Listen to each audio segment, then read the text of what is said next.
Hello friends, social science study room में आपका स्वागत है। कैसे हैं आप? आशा करती हूँ आप लोग बहुत अच्छे होंगे, पूरे जोर शोर से सीटेट की तैयारी में लग गए होंगे और लगना भी चाहिए क्योंकि हमारे पास टाइम बहुत कम है। तो हमें पूरे जोर शोर से सीटेट की तैयारी में लगना है, ठीक है। जो लोग अब जुड़ रहे हैं, अब तैयारी कर रहे हैं, उनके लिए है कि उनको पढ़ाई का टाइम थोड़ा सा ज्यादा देना होगा। आपको 3 से 4 घंटे आप डेली सीटेट के लिए दीजिए। हिस्ट्री, सिविक, ज्योग्राफी थ्योरी के साथ आप प्रीवियस ईयर का क्वेश्चन पेपर करिए। इस गलती में बिल्कुल मत रहिएगा, गलतफहमी में, कि आप बस प्रीवियस ईयर के क्वेश्चन पेपर करके ही आपका पेपर क्लियर हो जाएगा। बिल्कुल नहीं, हमें थ्योरी भी करना है। थ्योरी भी हम साथ के साथ करेंगे तभी हमारा पेपर क्लियर हो सकता है, ठीक है। क्योंकि जरूरी नहीं कि जो प्रीवियस ईयर के क्वेश्चन आ चुके हैं वही दोबारा रिपीट हो जाए। कुछ क्वेश्चन रिपीट हो सकते हैं लेकिन सारे क्वेश्चन वही रिपीट हो जाए ये जरूरी नहीं है।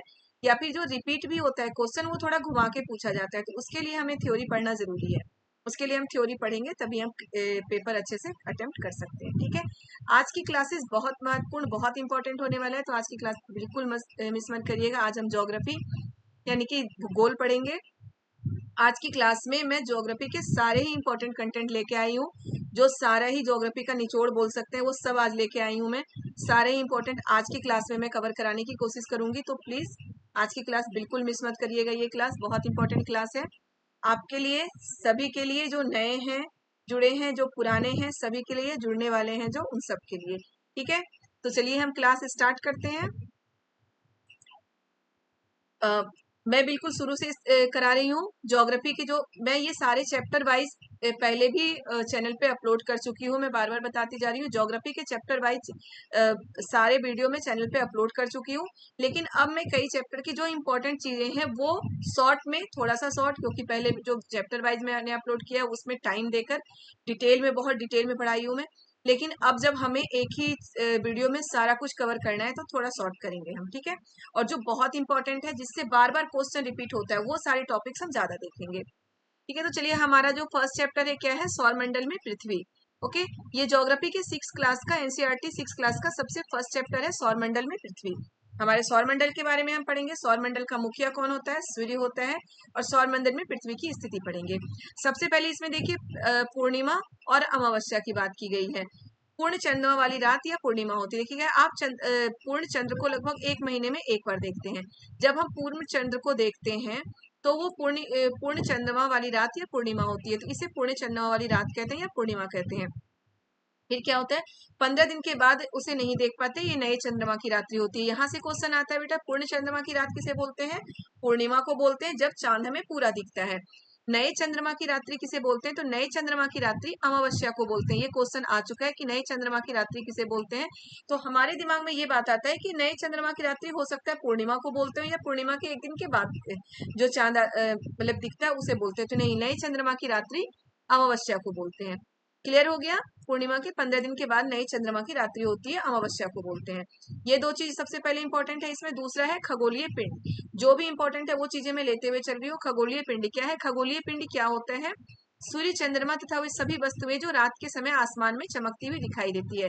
सूर्य, चंद्रमा तथा वो सभी वस्तुएं जो रात के समय आसमान में चमकती हुई दिखाई देती है। आजकल पॉल्यूशन बहुत ज्यादा है, इसलिए रात में तो हमें शायद ही कुछ दिख रहा हो आसमान में, है ना। अगर आप गांव जाते हैं या फिर कहीं ऐसे जगह के हैं जहाँ पे पॉल्यूशन कम है, ठीक है, तो वहां पे अगर आप अभी आसमान में देख रहे हो, रात्रि में अगर आसमान में देखें तो बहुत सारी चीजें हमें दिखेंगी चमकती हुई, दिखती है ना। चंद्रमा है, सूर्य है, सूर्य भी हमें दिन में दिखते हैं। चंद्रमा है, सूर्य दिन में तो सूर्य दिख रहा है, चंद्रमा, फिर तारे, कुछ ग्रह होते हैं जिनमें जो चमकते नहीं है। उनके ना चमकने का ये रीजन है कि उनके पास अपनी ऊर्जा नहीं होती, इसलिए वो चमकते नहीं है। तारों के पास अपनी ऊर्जा होती है, इसलिए वो मतलब वो उसकी लाइट हमें टिमटिमाती हुई दिखती है। और भी बहुत सारे, मतलब कि बहुत सारी वस्तुएं जो हमें आसमान में दिखती है, वो सभी क्या है? खगोलीय पिंड। मतलब आसमान में दिखने वाली सभी चीजें खगोलीय पिंड है, ठीक है। तारा भी एक खगोलीय पिंड है। इन खगोलीय पिंडियों को तारा कहते हैं। देखिए तारा भी, इसमें क्या होता है, कुछ खगोलीय पिंड बड़े आकार के होते हैं और गर्म होते हैं, ये गैसों से बने होते हैं, इनके पास अपनी ऊष्मा और प्रकाश होता है। अब ये बता चुकी है, कुछ खगोलीय पिंडों के पास क्या होता है? अपनी ऊष्मा और प्रकाश होता है, उन्हें हम तारा कहते हैं, जिसे वह बहुत बड़ी मात्रा में उत्सर्जित करते हैं। ऐसे खगोलीय पिंडों को क्या बोलते हैं? तारा बोलते हैं, ठीक है। क्लियर हो गया? फिर से मैं बता रही हूँ क्या क्या मैं बता चुकी हूँ। पूर्णिमा कब होता है? नए चंद्रमा की रात्रि किसे बोलते हैं? खगोलीय पिंड क्या है? तारा क्या है? ठीक है। तारा क्यों टिमटिमाता है? क्योंकि उसके पास अपनी ऊष्मा और प्रकाश है और इसी कारण वो टिमटिमाता हुआ हमें दिखता है। वहीं जो ग्रह है वो आसमान में कहीं दिख रहे हो तो वो टिमटिमाता हुआ नहीं, उसकी रोशनी बिल्कुल फिक्स होती है। इसका ये कारण है कि जो तारा ग्रह है वो तारा या फिर सूर्य की रोशनी से चमकता हुआ दिख रहा है। ओके, देखिए यहाँ पे दिखाया जा रहा है ध्रुव तारा। ध्रुव तारा को ध्रुव तारा जिसे कि किसके संकेत से हम देख सकते हैं? सप्तऋषि, सप्तऋषि के इससे हम ध्रुव तारा को देख सकते हैं संकेत से। ठीक है, देखिए रात्रि में आसमान की ओर देखने पर आप देखते समय आप तारों के विभिन्न समूहों द्वारा बनाई गई विविध आकृतियों को देखते हैं। नक्षत्र मंडल होता है। ठीक है, ताराओं के द्वारा जो अलग अलग आकृतियां बनाई जाती है, जैसे कि ये सप्तऋषि है, ये तारा के द्वारा आकृति बनाई गई है, तो इसे हम क्या बोलते हैं? नक्षत्र मंडल। ठीक है, ताराओं के द्वारा बनाई गई आकृतियों को हम क्या बोलते हैं? नक्षत्र मंडल कहते हैं। तारों के द्वारा विभिन्न तारों के द्वारा विभिन्न समूहों द्वारा बनाई गई विविध आकृतियों को हम नक्षत्र मंडल कहते हैं। बिल्कुल हर चीज इंपॉर्टेंट है बेटा, बिल्कुल ध्यान से समझना है कि तारों के द्वारा जो बनाई गई आकृति है उसे हम नक्षत्र मंडल बोलते हैं। अर्सा मेजर या बिग बेयर इसी प्रकार का एक नक्षत्र मंडल है। बिग बेयर क्या है? ये क्वेश्चन भी आ चुका है हमारे सीटेट में। बिग बेयर या अर्सा मेजर क्या है? तो ये एक प्रकार का नक्षत्र मंडल है, यानी कि तारों के द्वारा बनाई गई आकृति है, या फिर आप ये बोल सकते हैं कि तारों का एक समूह है। ठीक है, समूह से ही तो कोई आकृति बनाई जा सकती है। अगर तारों से हम कोई आकृति बना रहे हैं तो उसके समूह से ही आकृति बनाएंगे। तो अर्सा मेजर और बिग बेयर तारों के द्वारा बनाई गई आकृति है, जिसे क्या बोलते हैं? नक्षत्र मंडल बोला गया है। उसके बाद है हमारा सप्तऋषि। बहुत आसानी से पहचान में आने वाला नक्षत्र मंडल क्या है? सप्तऋषि। इसमें क्या है? सप्त यानी कि 7 तारों का समूह है सप्तऋषि। यहाँ पे आप देख सकते हैं 1 2 3 4 5 6 7 7 तारों का समूह है, उससे एक आकृति बनाई गई है, उसे सप्तऋषि बोला गया है। और सप्तऋषि भी एक प्रकार का नक्षत्र मंडल है। ओके, यहाँ से भी क्वेश्चन आ सकता है कि सप्तऋषि क्या है? सप्तऋषि नक्षत्र मंडल है। ठीक है, अब देखिए जो जो सप्तऋषि नक्षत्र मंडल है वो किसका भाग है? वो अर्सा मेजर का ही एक भाग है। जो सप्तऋषि है किसके सप्तऋषि नक्षत्र मंडल वो किसका भाग है? वो अर्सा मेजर का एक भाग है। ओके, अब देखिए हम ध्रुव तारा। ध्रुव तारा क्या होता है? ध्रुव तारा को उत्तर दिशा का तारा भी बोला जाता है। उत्तर दिशा उत्तरी तारा भी बोला जाता है। किसे? ध्रुव तारा को, क्योंकि ध्रुव तारा उत्तर दिशा में चमकता रहता है, हमेशा ही उत्तर दिशा की ओर दिखता है, इसलिए ध्रुव तारा को क्या है? उत्तरी तारा भी बोला गया है। ठीक है, ध्रुव तारा को हम देख कैसे सकते हैं? सप्तऋषि के संकेत से हम ध्रुव तारे को देख सकते हैं। दिख रहा है, या नीचे के 2 तारा है, बिल्कुल इसके सीध में आता है, इसे ध्रुव तारा कहते हैं। ध्रुव तारा हमारे उत्तर दिशा, ये उत्तर की दिशा है, उत्तर तारा भी बोला गया है ध्रुव तारा को। उसके बाद हमारा आता है ग्रह। ग्रह क्या है? कुछ खगोलीय पिंडों में अपनी प्रकाश और ऊष्मा नहीं होती है। मैं आपको बता चुकी हूँ अभी कि कुछ खगोलीय पिंडों में अपनी प्रकाश और ऊष्मा नहीं होती है। सारे खगोलीय पिंड है, याद रखिएगा, तारा, ग्रह, नक्षत्र मंडल, यानी कि नक्षत्र मंडल भी खगोलीय पिंड का ही एक हिस्सा है। कुछ खगोलीय पिंडों में अपनी प्रकाश और ऊष्मा नहीं होती है, तारों के प्रकाश से प्रकाशित होती है। तारों के प्रकाश से प्रकाशित होती है, ऐसे खगोलीय पिंड को हम क्या बोलते हैं? ऐसे खगोलीय पिंड को हम ग्रह बोलते हैं। ठीक है, यह जिसे अंग्रेजी में प्लेनेट बोला जाता है, ये ग्रीक भाषा के प्लेनाइट से शब्द से बना है। याद रखिएगा, जो ग्रह है जिसे अंग्रेजी में प्लेनेट बोला जाता है वो किस भाषा से बना है? ग्रीक भाषा के प्लेनाइट शब्द से बना है, जिसका अर्थ होता है परिभ्रमक। याद रखिएगा, प्लेनाइट का अर्थ क्या होता है? परिभ्रमक। बिल्कुल याद रखना है, परिभ्रमक या अर्थात चारों ओर घूमने वाला। सूर्य के चारों ओर घूमता है तो इसे परिभ्रमक बोलते हैं, चारों ओर घूमने वाला बोलते हैं। क्लियर है? पृथ्वी जिस पर हम रहते हैं वो एक ग्रह है। सभी को पता है कि पृथ्वी हमारा एक ग्रह है।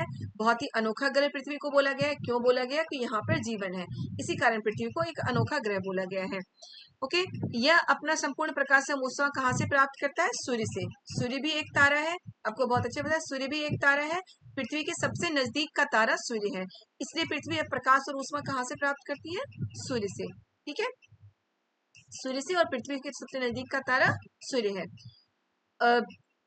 पृथ्वी को बहुत अधिक दूरी से, जैसे चंद्रमा से देखने पर चंद्रमा की तरह चमकती हुई दिखेगी, क्योंकि ये प्रकाश और ऊष्मा प्राप्त करती है। अभी ये मैं आपको समझाऊंगी, लेकिन नीचे हम ये थोड़ा सा ये देख लेते हैं।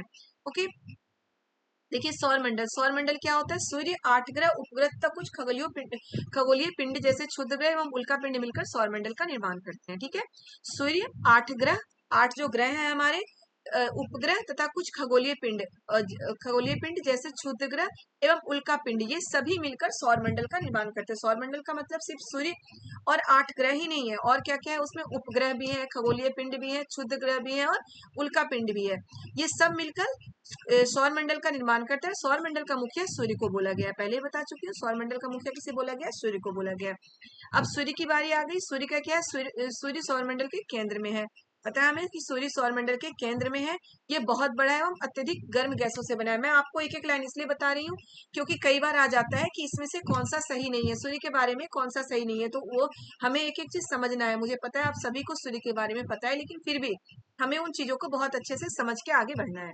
ओके, इसका खिंचाव बल इससे सौरमंडल को बांधे रखता है। सूर्य का जो खिंचाव बल होता है यानी कि गुरुत्वाकर्षण बल होता है, उससे उसके सौरमंडल को, यानी कि जितने भी ग्रह हैं, खगोलीय पिंड है या फिर क्षुद्र ग्रह है, उल्का पिंड है, सबको सूर्य से बांध के रखता है। ओके, सूर्य सौरमंडल के लिए प्रकाश एवं ऊष्मा का एकमात्र साधन है। ठीक है, जो सौरमंडल है उसके लिए प्रकाश और ऊष्मा का एकमात्र साधन कौन सा है? सूर्य है। लेकिन हम इसकी अत्यधिक तेज ऊष्मा को महसूस नहीं करते हैं। सूर्य पृथ्वी से लगभग 15 करोड़ किलोमीटर दूरी पर है। सूर्य कितनी दूरी पर है? पृथ्वी से 15 करोड़ किलोमीटर की दूरी पे है। ओके, अब है ग्रह। 8 ग्रह कौन कौन से हैं? बिल्कुल सीरियल नंबर से है। बुध, शुक्र, पृथ्वी, मंगल, बृहस्पति, शनि, यूरेनस और नेपच्यून। बिल्कुल आपको याद करना है कि 8 ग्रह, बुध, शुक्र, आप दिन के हिसाब से याद करिए। बुध के एक दिन के बाद शुक्र आता है, फिर पृथ्वी, तीसरा ग्रह हमारी पृथ्वी, ये आपको बिल्कुल रट के याद करना है। बुध के पहले कौन सा आता है? मंगल, मंगल के एक दिन के बाद बृहस्पति, फिर शनि, फिर यूरेनस, फिर नेपच्यून। ये हमारे 8 ग्रह हैं, इसको बहुत अच्छे से आपको याद कर लेना है। ओके, अब सौरमंडल सभी 8 ग्रह एक निश्चित पथ पर सूर्य के चक्कर लगाते हैं। किस रास्ते पे चक्कर लगाते हैं? दीर्घवृत्ताकार पथ पर चक्कर लगाते हैं। सूर्य की जो कक्षा में वो चक्कर लगाते हैं, वो अपनी कक्षा में दीर्घवृत्ताकार कक्षा में चक्कर लगाते हैं। ये कक्षा कहलाता है। ठीक है, एक दीर्घवृत्ताकार पथ पर चक्कर लगाते हैं सूर्य की जितने भी 8 ग्रह हैं। ठीक है, दीर्घवृत्ताकार का मतलब होता है कि बिल्कुल ऐसे। ठीक है, दीर्घवृत्ताकार ऐसे पथ पर वो चक्कर लगाते हैं जिसे क्या बोलते हैं? यहाँ पे सूर्य है, ये चक्कर लगा रहे हैं, जिसे क्या बोला जाता है? कक्षा बोला जाता है।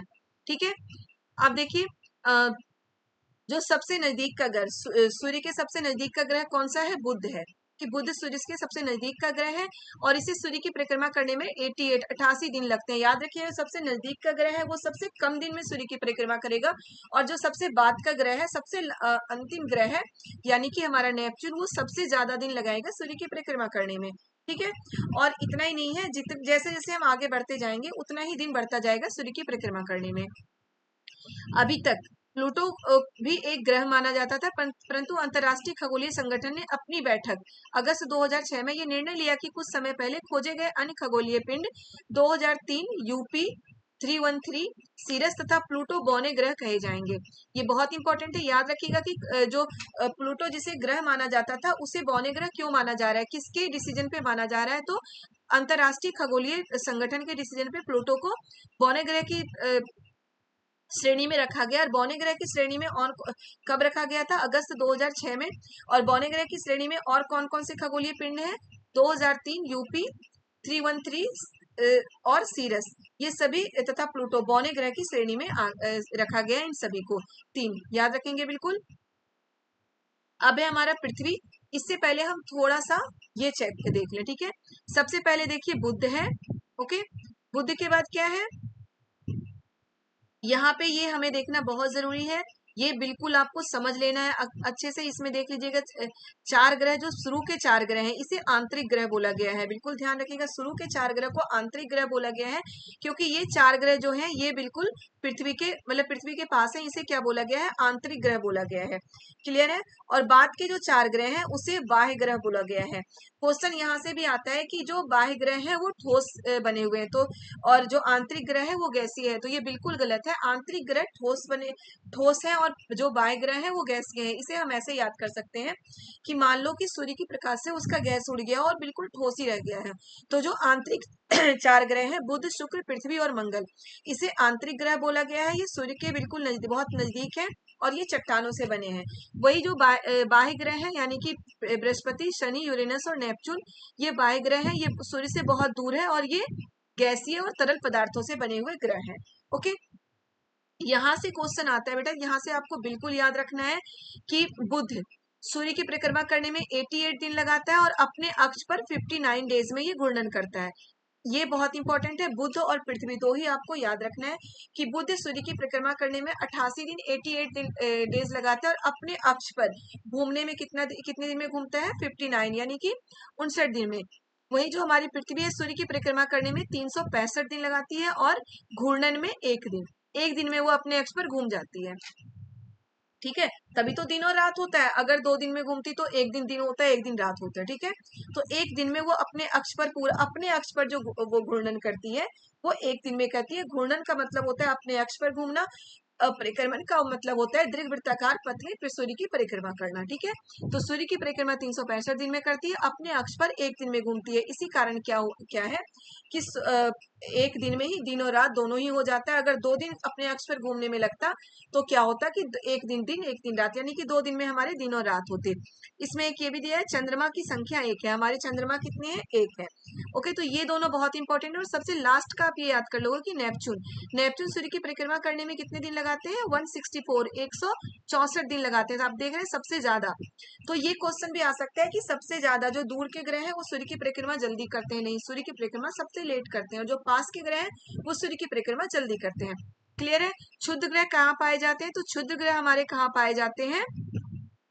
देखिए, सबसे पहले बुध है, फिर शुक्र, फिर पृथ्वी, फिर मंगल और उसके बाद बृहस्पति। तो क्षुद्र ग्रह मंगल और बृहस्पति की कक्षाओं के बीच पाए जाते हैं। कहाँ पे?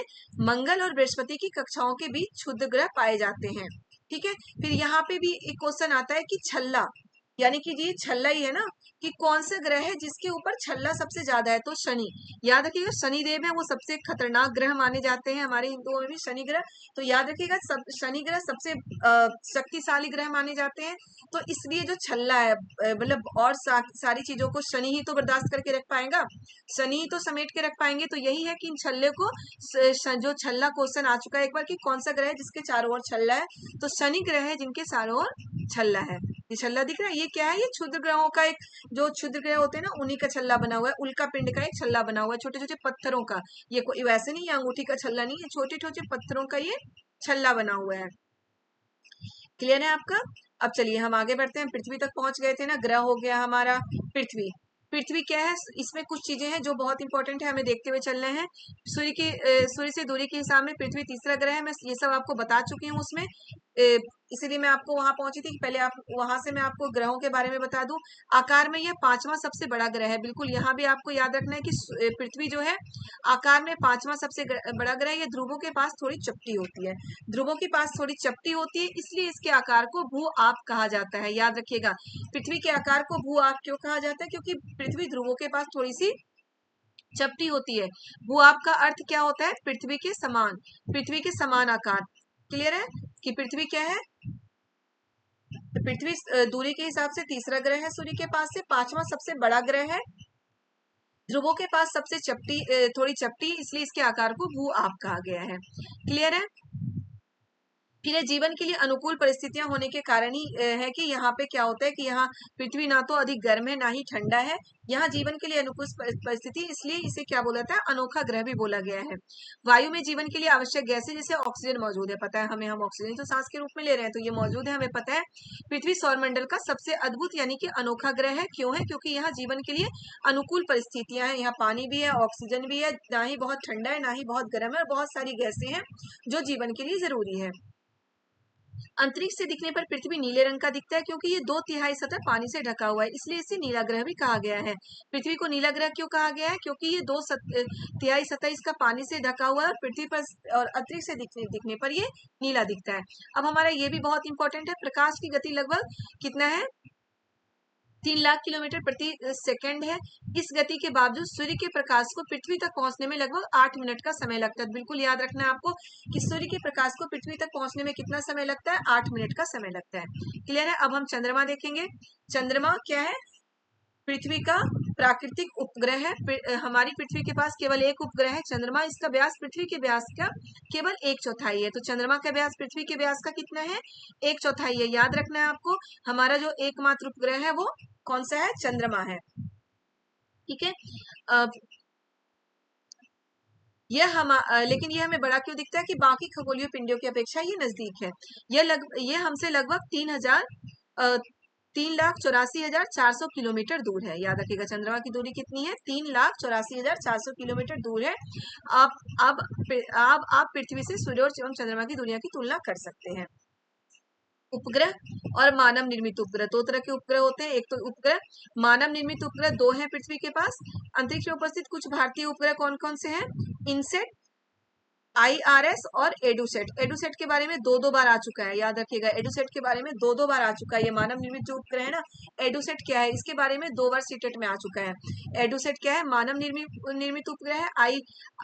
IRS भी मानव निर्मित उपग्रह है। इनसेट भी मानव निर्मित उपग्रह है, जो भारत का मानव निर्मित उपग्रह है। ओके, अब देखिए हमारा चंद्रमा का भी चंद्रमा पृथ्वी का पूरा चक्कर लगभग 27 दिन में पूरा करता है। ठीक है, चंद्रमा पृथ्वी का पूरा चक्कर, चंद्रमा जैसे पृथ्वी सूर्य की परिक्रमा कर रहा है, वैसे चंद्रमा पृथ्वी की परिक्रमा कर रहा है। पूरा चक्कर, पूरा परिक्रमा करने में कितने दिन लगाता है? 27 दिन।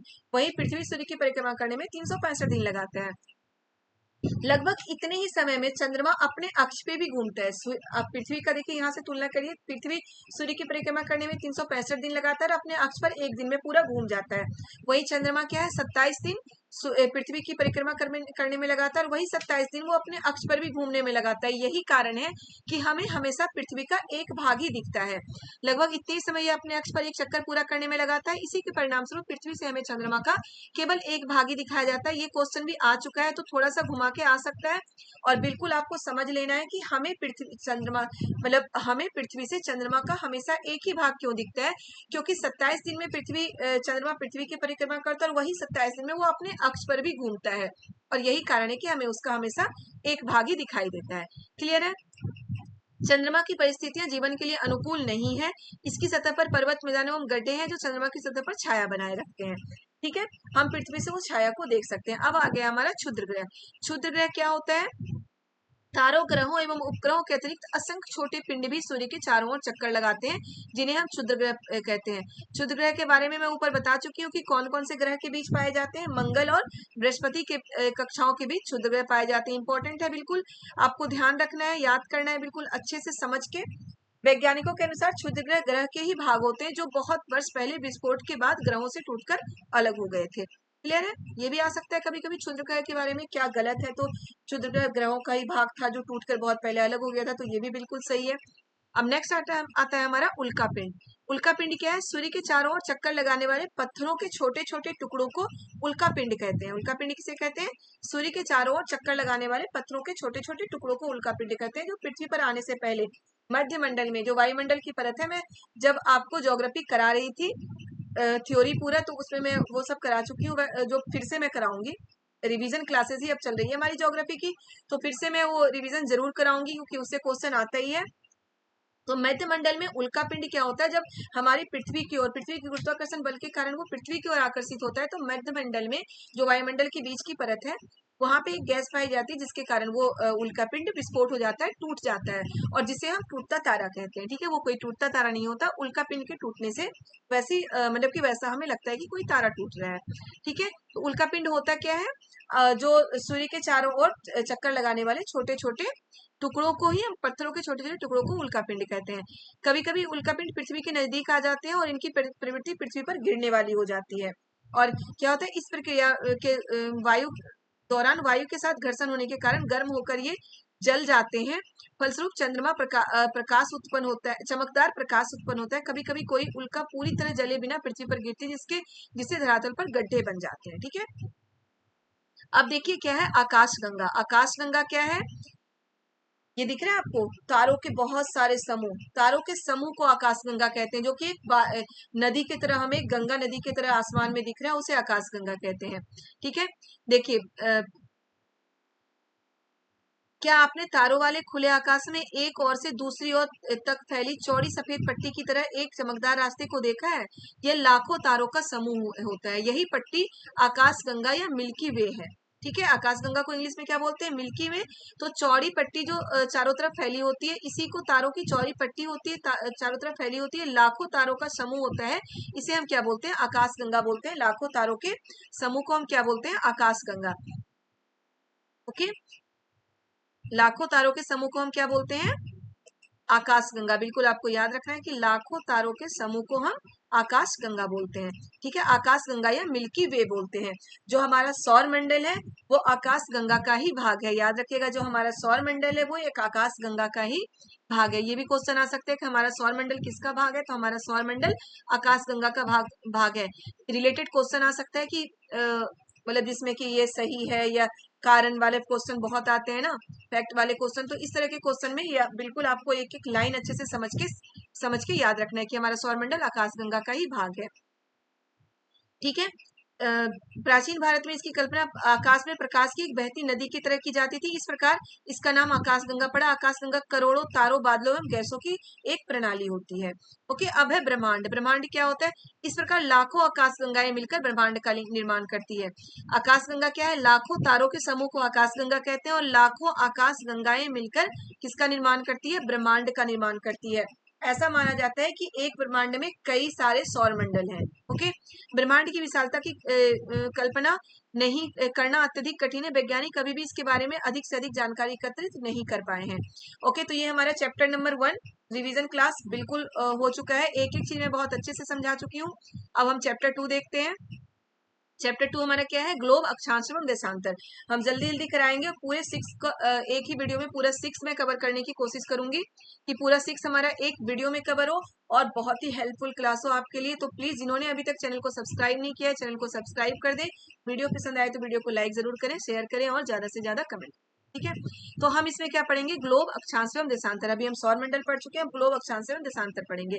ग्लोब के बारे में सभी ग्लोब्स का सबको पता होगा कि ग्लोब क्या होता है, देख चुके होंगे आप ग्लोब। ठीक है, ये ग्लोब है।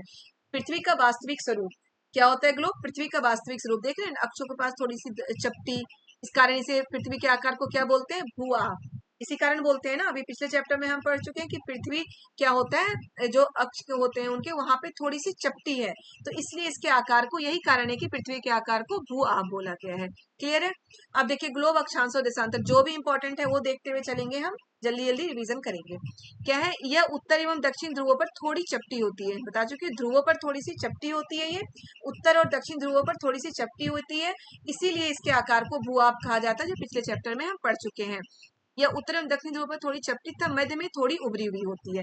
ओके, ग्लोब पृथ्वी का लघु रूप एवं एक वास्तविक स्वरूप है। ये क्वेश्चन आ चुका है 2018 के, जो मैं करवा चुकी हूँ आपको प्रीवियस ईयर का क्वेश्चन पेपर, उसमें आप जाके ये देख सकते हैं। 2-3 बार ये क्वेश्चन आया है कि पृथ्वी का वास्तविक स्वरूप क्या है। ऑप्शन में ये आ जाता है कि उसमें था कि पृथ्वी का वास्तविक, पहले तो ग्लोब, फिर मानचित्र, इस तरह की चीजें, मानचित्र या फिर ये एटलस, इस तरह की चीजें आ रही थी कि इसका वास्तविक स्वरूप क्या है। तो जो पृथ्वी का वास्तविक स्वरूप क्या होता है, पृथ्वी का वास्तविक स्वरूप क्या होता है? ग्लोब। ठीक है, ग्लोब से ही तो हम पृथ्वी को वास्तविक रूप से दर्शा सकते हैं। और एक क्वेश्चन जो आया था उसमें ये था, दूसरे ईयर के क्वेश्चन में ये था कि हम क्लास में ग्लोब के बारे में बच्चों को पढ़ा रहे हैं, या फिर घूर्णन के बारे में बच्चों को पढ़ा रहे हैं, परिक्रमण, सूर्य की परिक्रमण के बारे में बच्चों को पढ़ा रहे हैं, तो हम किससे बच्चों को ज्यादा अच्छे से समझा सकते हैं, यानी कि टीचिंग एड हम क्या यूज कर सकते हैं। उसमें यह था कि हम मानचित्र यूज कर सकते हैं, चार्ट यूज कर सकते हैं, एटलस यूज कर सकते हैं, या ग्लोब। तो कंफ्यूजन ये होता है ना कि हम तो चार्ट के थ्रू भी बच्चों को बता सकते हैं, चार्ट बना के कि ऐसे ऐसे पृथ्वी की परिक्रमा करती है, बिल्कुल बता सकते हैं। लेकिन ग्लोब से हम जितने अच्छे से बता सकते हैं कि एक बच्चे को सूर्य बना के खड़े कर दो, एक बच्चा ग्लोब लेके परिक्रमा कर और अपने अक्ष पे भी उसको हल्का हल्का घुमाते हुए चल रहा है, तो उतना अच्छा कुछ और नहीं बता सकता है। इसीलिए पृथ्वी के वास्तविक स्वरूप हमेशा याद रखिए कि पृथ्वी का वास्तविक स्वरूप क्या है? ग्लोब। क्लियर है? अब देखिए ग्लोब पर देशों, महाद्वीपों तथा महानगरों को उनके सही आकार में दिखाया जाता है, इसीलिए पृथ्वी का वास्तविक स्वरूप बोला गया है कि देश, महानगर और महाद्वीप बिल्कुल सही आकार में उसमें दिखाया जा सकता है ग्लोब पे। आप देखिए कई सुई ग्लोब एक सुई ग्लोब में झुकी अवस्था में दिखती है, उसे अक्ष बोलते हैं। एक सुई ग्लोब में झुकी हुई अवस्था में दिखती है ना, इसे क्या बोलते हैं? अक्ष बोलते हैं। ये बोलते हैं पृथ्वी अपने अक्ष पर थोड़ी सी झुकी हुई है, 23.5 डिग्री झुकी हुई है पृथ्वी अपने अक्ष पे। यहाँ से 23.5 डिग्री जो ये है ना, ये बिल्कुल सीधा हम मान लेंगे, यहाँ से 23.5 डिग्री झुकी हुई है पृथ्वी, तो ये आता है अपने अक्ष से कितनी झुकी हुई है? 23.5 डिग्री झुकी हुई है। ओके, अब एक ग्लोब को इस सुई के चारों ओर पृथ्वी की भांति पश्चिम से पूर्व की ओर घुमाया जा सकता है। अभी मैं आपको बता चुकी हूँ, घुमा सकते हैं। एक अन्य काल्पनिक रेखा भी ग्लोब को 2 बराबर भागों में बांटती है, इसे विषुवत वृत्त कहते हैं। विषुवत वृत्त है, याद रखिएगा, विषुवत वृत्त और अक्षांश और देशांतर रेखाएं, ठीक है। विषुवत को जो विषुवत वृत्त के से ध्रुवों तक की स्थिति सभी समानांतर वृत्तों को अक्षांश रेखाएं बोलते हैं, ठीक है। तो जो विषुवत वृत्त है इसे 0 डिग्री अक्षांश भी बोलते हैं। तो विषुवत वृत्त और देशांतर रेखा, ओके, जो 0 डिग्री देशांतर है और 0 डिग्री अक्षांश है, ये पृथ्वी को 0 डिग्री देशांतर है, ये पृथ्वी को पूरब और पश्चिम में बांटती है, और 0 डिग्री जो अक्षांश रेखा है पूरब पृथ्वी को उत्तर और दक्षिण में बांटती है, 2 बराबर भागों में बांटती है। ये आ सकता है कि भारत की स्थिति पृथ्वी पर कहाँ पे है, तो भारत कहाँ पे है, जो बराबर 2 बराबर भागों में बांटती है। यहाँ पे, यहाँ से ये अक्षांश रेखा होगी 0 डिग्री अक्षांश, ये देशांतर रेखा, ठीक है। तो अक्षांश रेखा से उत्तर की ओर, ठीक है, और देशांतर रेखा से पूरब की ओर। तो जो पृथ्वी पर भारत की स्थिति है कहाँ पे है, उत्तर पूर्वी गोलार्ध में है। क्लियर है, उत्तर पूर्वी गोलार्ध में हमारा भारत स्थित है, पृथ्वी के उत्तर पूर्वी गोलार्ध में। पृथ्वी भारत के बीचों बीच कर्क रेखा होकर गुजरती है। चलिए हम यहाँ तक आ चुके थे। एक अन्य काल्पनिक रेखा भी ग्लोब को 2 बराबर भागों में बांटती है, इसे हम क्या बोलते हैं, विषुवत वृत्त बोलते हैं, ठीक है। जो जिसे विषुवत वृत्त या फिर 0 डिग्री अक्षांश भी बोलते हैं, ये रहा एक काल्पनिक। ग्लोब पे, पृथ्वी पर जितनी भी रेखाएं दिखाई गई हैं ग्लोब के थ्रू, वो सभी काल्पनिक रेखाएं हैं। पृथ्वी पर रियल में ऐसी कोई रेखा नहीं है, हम पृथ्वी के अध्ययन के लिए वो काल्पनिक रेखाएं बनाई गई है, जिससे कि हम पृथ्वी का अच्छे से अध्ययन कर सके। अब है विषुवत वृत्त से ध्रुवों की स्थिति सभी समानांतर वृत्तों को अक्षांश रेखाएं कहते हैं। विषुवत वृत्त से ध्रुवों तक, विषुवत वृत्त से ध्रुवों तक जो समानांतर रेखाएं चलती हैं, ये है ना 1 2 3, बहुत सारी रेखाएं, जिसे क्या बोलते हैं, अक्षांश रेखाएं बोला गया है, याद रखिएगा। विषुवत वृत्त से ध्रुवों तक सभी समानांतर रेखाओं को अक्षांश रेखाएं कहते हैं। अक्षांशों को अंश में मापा जाता है। क्लियर है, विषुवत वृत्त शून्य अंश अक्षांश को दर्शाता है। अभी बोल सकती है 0 डिग्री अक्षांश, यानी कि शून्य शून्य अंश अक्षांश को दर्शाता है कौन, विषुवत वृत्त। ये क्वेश्चन भी आ सकता है कि विषुवत वृत्त किसे दर्शाता है, तो विषुवत वृत्त शून्य अंश अक्षांश को दर्शाता है, क्योंकि विषुवत वृत्त से दोनों तरफ ध्रुवों की बीच की दूरी पृथ्वी के चारों ओर के वृत्त के 1/4 के बराबर होती है, ठीक है, 1/4। अतः इसका माप होगा 360 अंश का, इतना यानी कि 90 अंश। ओके, यहाँ से जो है, यहाँ से ऊपर की दूरी 90 अंश देखते हैं, और यहाँ से जो नीचे की जो दक्षिणी ध्रुव की दूरी है वो भी 90 अंश होगी, और इसीलिए इसको कितना माना गया है, 360 अंश का कितना होगा, 90 अंश। क्लियर है, अब देखिए हम आगे देखते हैं। ये हमें समझना बहुत जरूरी है बेटा। ये देखिए विषुवत वृत्त, जिसे 0 डिग्री अक्षांश, याद रखिएगा, जो अक्षांश और देशांतर रेखाओं का एक सेपरेट वीडियो में बना चुकी हूँ, तो उसे आप जरूर देखिए। अक्षांश देशांतर से क्वेश्चन आता है, उसमें जो उष्णकटिबंधीय शीतोष्ण कटिबंधीय भी मैंने समझाया, तो उससे क्वेश्चन बहुत अटेम्प्ट हो जाएगा आपका। तो वो वीडियो आप जाके मेरा जरूर देखिएगा, अक्षांश और देशांतर वाला, ठीक है, उसमें आपको सब कुछ क्लियर हो जाएगा। इसे विषुवत वृत्त बोलते हैं। ये हमारा कर्क रेखा है, 23.5 डिग्री उत्तर में कर्क रेखा है, 66.5 डिग्री उत्तर में उत्तरी शीत कटिबंध यानी कि उत्तर ध्रुव वृत्त है, ठीक है। 23.5 डिग्री उत्तर में कर्क रेखा, 23.5 डिग्री दक्षिण में मकर रेखा है, 66.5 डिग्री उत्तर में उत्तर ध्रुव वृत्त है, और 66.5 डिग्री दक्षिण में दक्षिण ध्रुव वृत्त है। 90 डिग्री उत्तर में उत्तर ध्रुव, 90 डिग्री दक्षिण में दक्षिण ध्रुव। क्लियर है, कर्क रेखा से मकर रेखा के बीच का एरिया होता है उष्णकटिबंधीय एरिया, ठीक है। कर्क रेखा से मकर रेखा के बीच का एरिया क्या होता है, उष्णकटिबंधीय एरिया। उत्तर ध्रुव वृत्त से कर्क रेखा के बीच का एरिया होता है उत्तरी शीतोष्ण कटिबंधीय एरिया। वही मकर रेखा से दक्षिणी ध्रुव वृत्त के बीच का एरिया होता है शीतोष्ण कटिबंध एरिया, दक्षिणी शीतोष्ण कटिबंध एरिया। और दक्षिणी ध्रुव वृत्त से दक्षिणी ध्रुव का एरिया होता है शीत कटिबंध, वही उत्तर ध्रुव वृत्त से उत्तरी ध्रुव का एरिया होता है हमारा शीत कटिबंध का। क्लियर है, उष्ण कटिबंधीय, शीतोष्ण कटिबंध और शीत कटिबंध आपको बिल्कुल याद रखना है, समझ के याद करना है। शीत का मतलब होता है बहुत ठंडा, तो ध्रुवों के पास ही होगा। उष्ण कटिबंध होता है जो बहुत ज्यादा गर्म है, तो वो भूमध्य रेखा यानी कि विषुवत वृत्त के पास ही होगा, क्योंकि विषुवत वृत्त पे सूर्य की रोशनी बहुत तेज पड़ती है, उस कारण वहां पे गर्मी ज्यादा होती है। क्लियर है, ये सारी चीजें आप मेरा वो वीडियो जरूर देख लीजिएगा, जो अक्षांश और देशांतर वाला वीडियो मैं अपलोड कर चुकी हूँ पहले ही, तो वो वीडियो आप जाके जरूर देखिएगा, उसमें ये सारी चीजें क्लियर है। ओके, अब देखिए क्या है, महत्वपूर्ण अक्षांश रेखाएं। विषुवत वृत्त 0 डिग्री अभी बता चुकी हूँ मैं आपको, उत्तर ध्रुव 90 डिग्री उत्तर तथा दक्षिण ध्रुव 90 डिग्री दक्षिण के अतिरिक्त 4 महत्वपूर्ण अक्षांश समानांतर रेखाएं और भी हैं। कौन कौन सी हैं, उत्तरी गोलार्ध में कर्क रेखा 23.5 डिग्री उत्तर, दक्षिणी गोलार्ध में मकर रेखा 23.5 डिग्री दक्षिण, विषुवत वृत्त के विषुवत वृत्त 66.5 डिग्री उत्तर और विषुवत रेखा के विषुवत रेखा के 66.5 डिग्री उत्तर में है उत्तर ध्रुव वृत्त, और विषुवत रेखा से 66.5 डिग्री दक्षिण में है दक्षिणी ध्रुव वृत्त। इंपॉर्टेंट है, बिल्कुल याद कर लेना है आपको, ठीक है।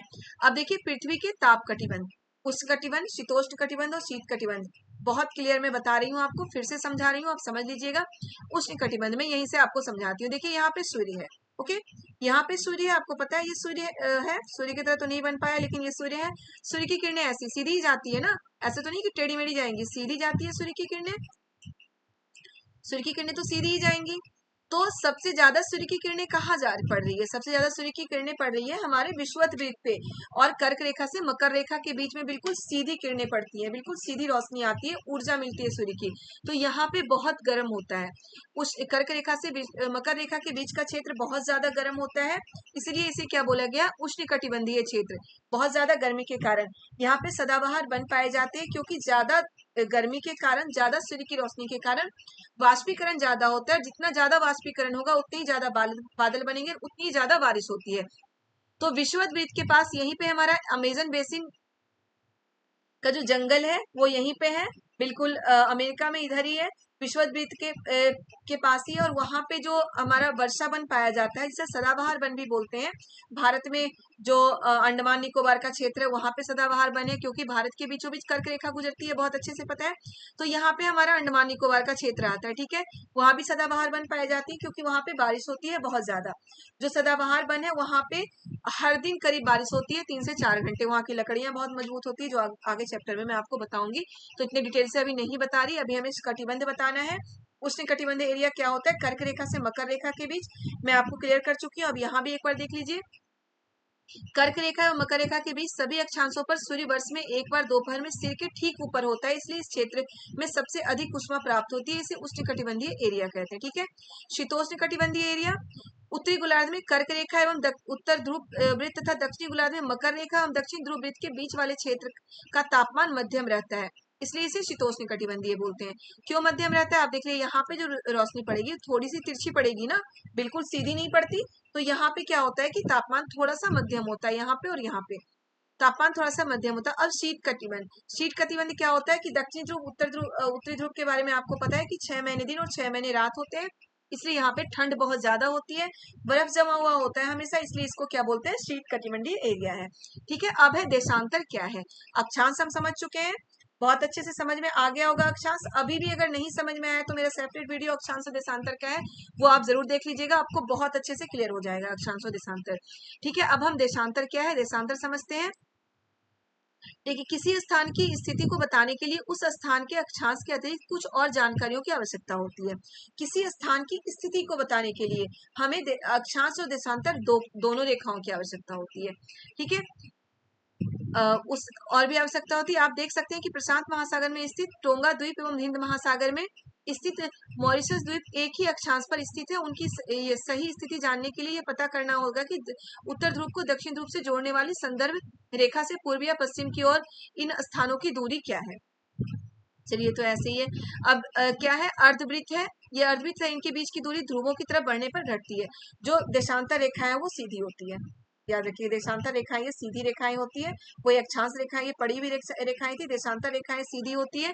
0 डिग्री देशांतर, जिसे प्रमुख याम्योत्तर बोला गया है, यानी कि प्रमुख समय रेखा भी बोला गया है, ठीक है। इसे ग्रीनविच बोला गया, इसे ग्रीनविच भी बोल सकते हैं या प्रमुख याम्योत्तर बोल सकते हैं, प्रमुख समय रेखा भी बोलते हैं 0 डिग्री देशांतर को, ओके।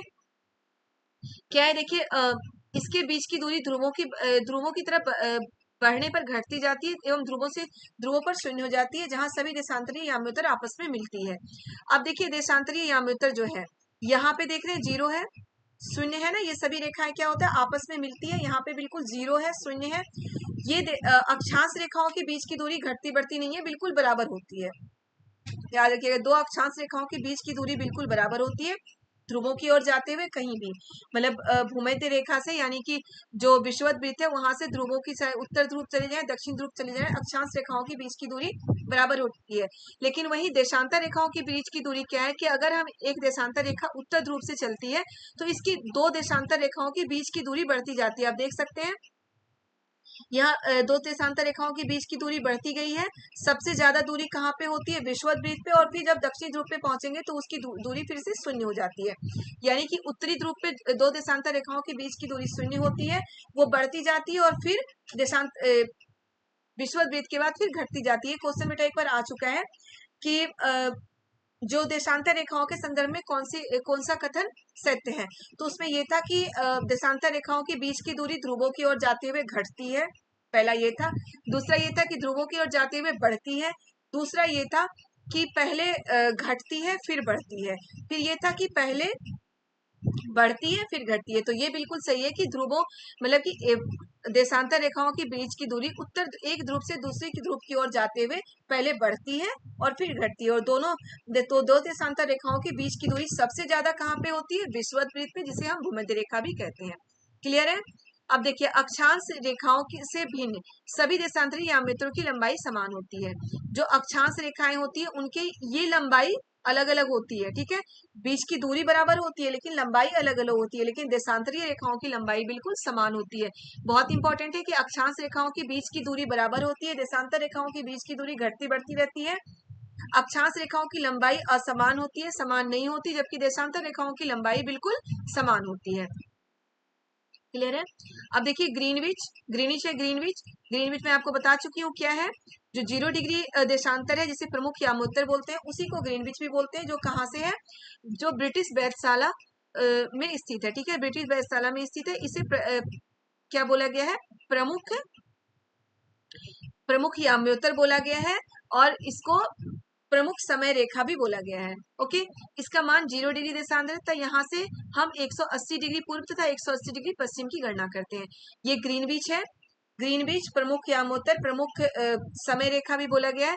यहाँ से 180 डिग्री हम पूरब की ओर, 180 डिग्री हम पश्चिम की ओर जाते हैं, जिससे क्या होता है 180 आप जोड़ सकते हैं, कितना हो जाएगा?